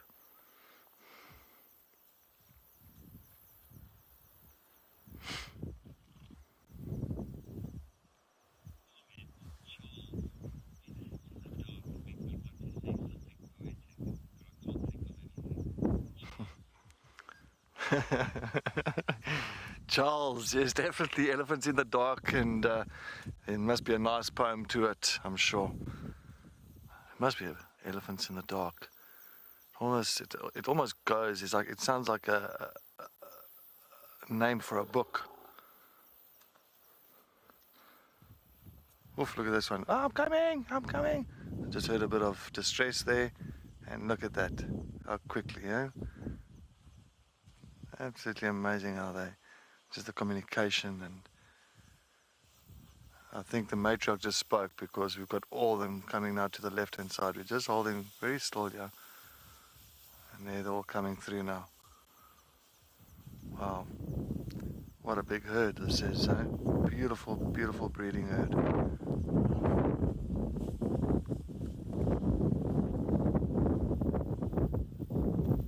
We're just really keeping still here. Can't really see where the others are. Pretty much right next to us now. Yeah, I think it'll be the best just to double check. They're behind now. Actually behind us, and there's some ones coming this way. Okay, that's fine. And just keep still and let them move nicely past us. That's one thing. Elephants always can show their emotions. You can always work. Oof, jeez.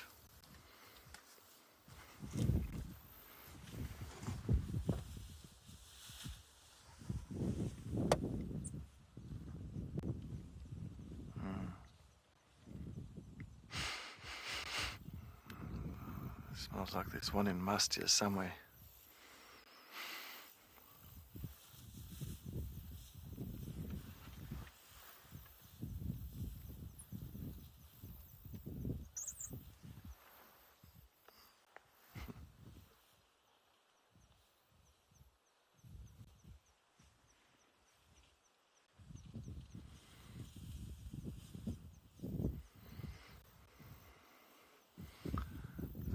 Just listening to them all walking past us on next to the vehicle, so that we're just keeping quiet a bit, just kind of listening out.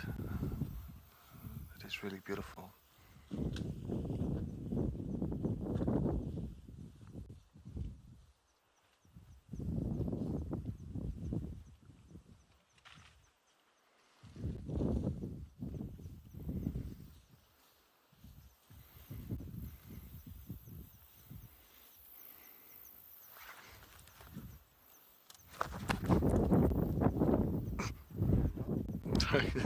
Something flew into my face.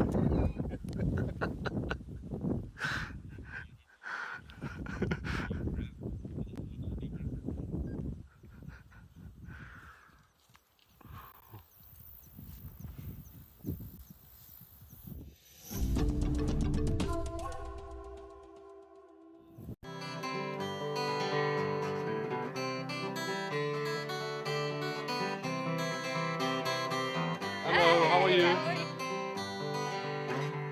We baba swatike emsabeni, we baba babansati banhlupha, we baba abafika endlini yami awungathi bangafike kathithimela, we baba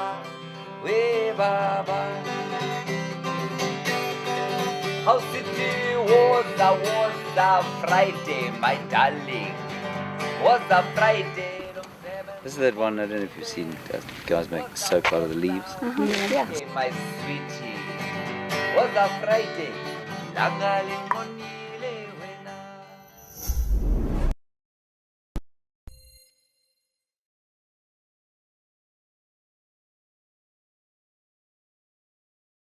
Pangolin, known as the respected, wise old man of the African bush, is said to be a symbol of good luck and the bringer of rain. 8 species of pangolins are found worldwide, of which 4 occur in Africa.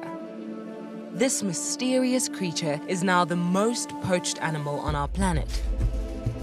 The African Pangolin Working Group will strive towards the conservation and protection of the African pangolin species and the habitat they live in.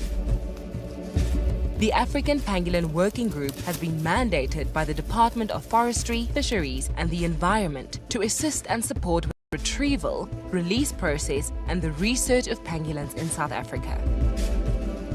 Each rescued pangolin is assessed, treated and rehabilitated by an experienced team of veterinarians and rehabilitation specialists. We can ensure the survival of the species. Together, we can make a difference.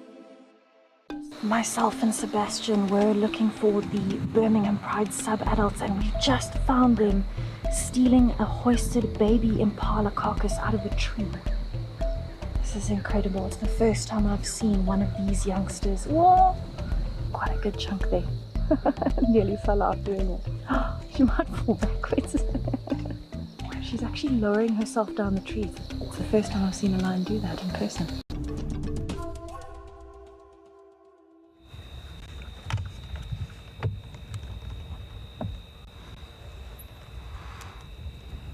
Well, it's almost time for us to go home.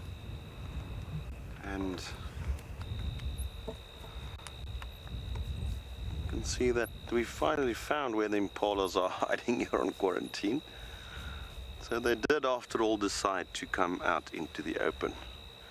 Now we can only see a fraction of this herd. It's quite a big herd. I counted about 120. And there's 1 or 2 wildebeest with them as well. You can So they're all relatively close to each other, all looking in different directions, some sleeping or resting rather, some standing up. It's going to be very difficult for any predator to snatch one of them.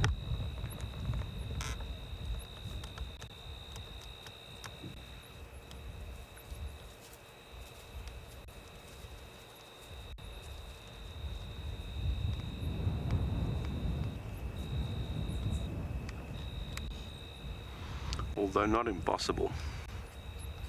Not impossible at all. With this wind, predators can stay below wind and sneak slowly upwards. Remember, they're going to be difficult to hear the predators approaching because of the wind. Then maybe something can happen, you never know. Often seen on windy nights like this. But the leopards, for instance, are a bit more successful when it comes to hunting and so forth.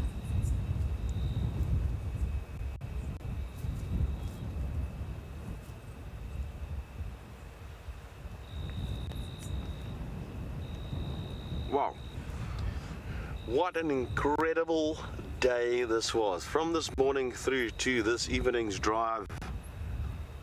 You know, it's so many amazing things happening. Those leopards are spawning, the hyena cubs.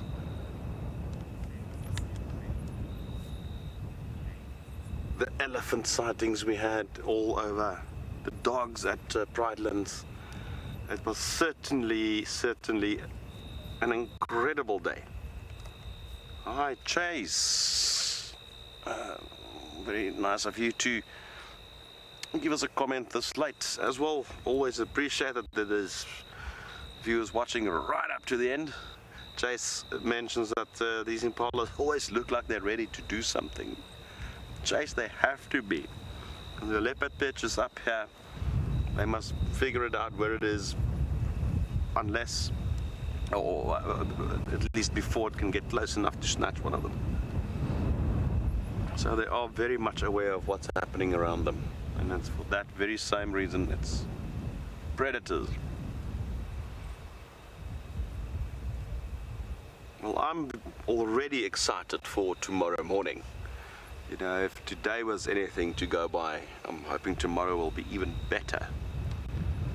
But it's going to be a difficult one to beat today. I must say, it's not. Today was one of those absolute treasures that we had out here.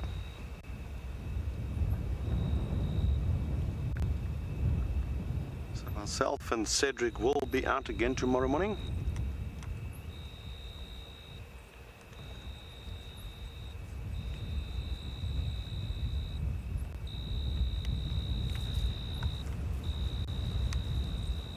Not sure what the weather will be like. It might be overcast, but we'll see what this weather system will do.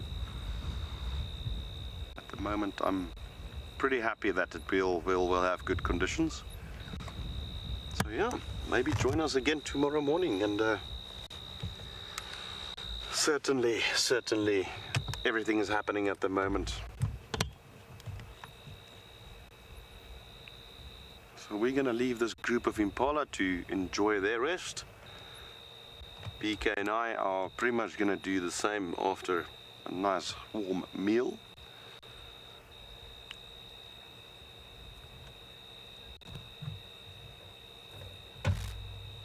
And then we'll be up early in the morning, do our checks, get Wendy up and running. And then early tomorrow morning at 5:30 we'll hopefully be live again to take you on another adventure out here at Djuma in the Sabi Sand.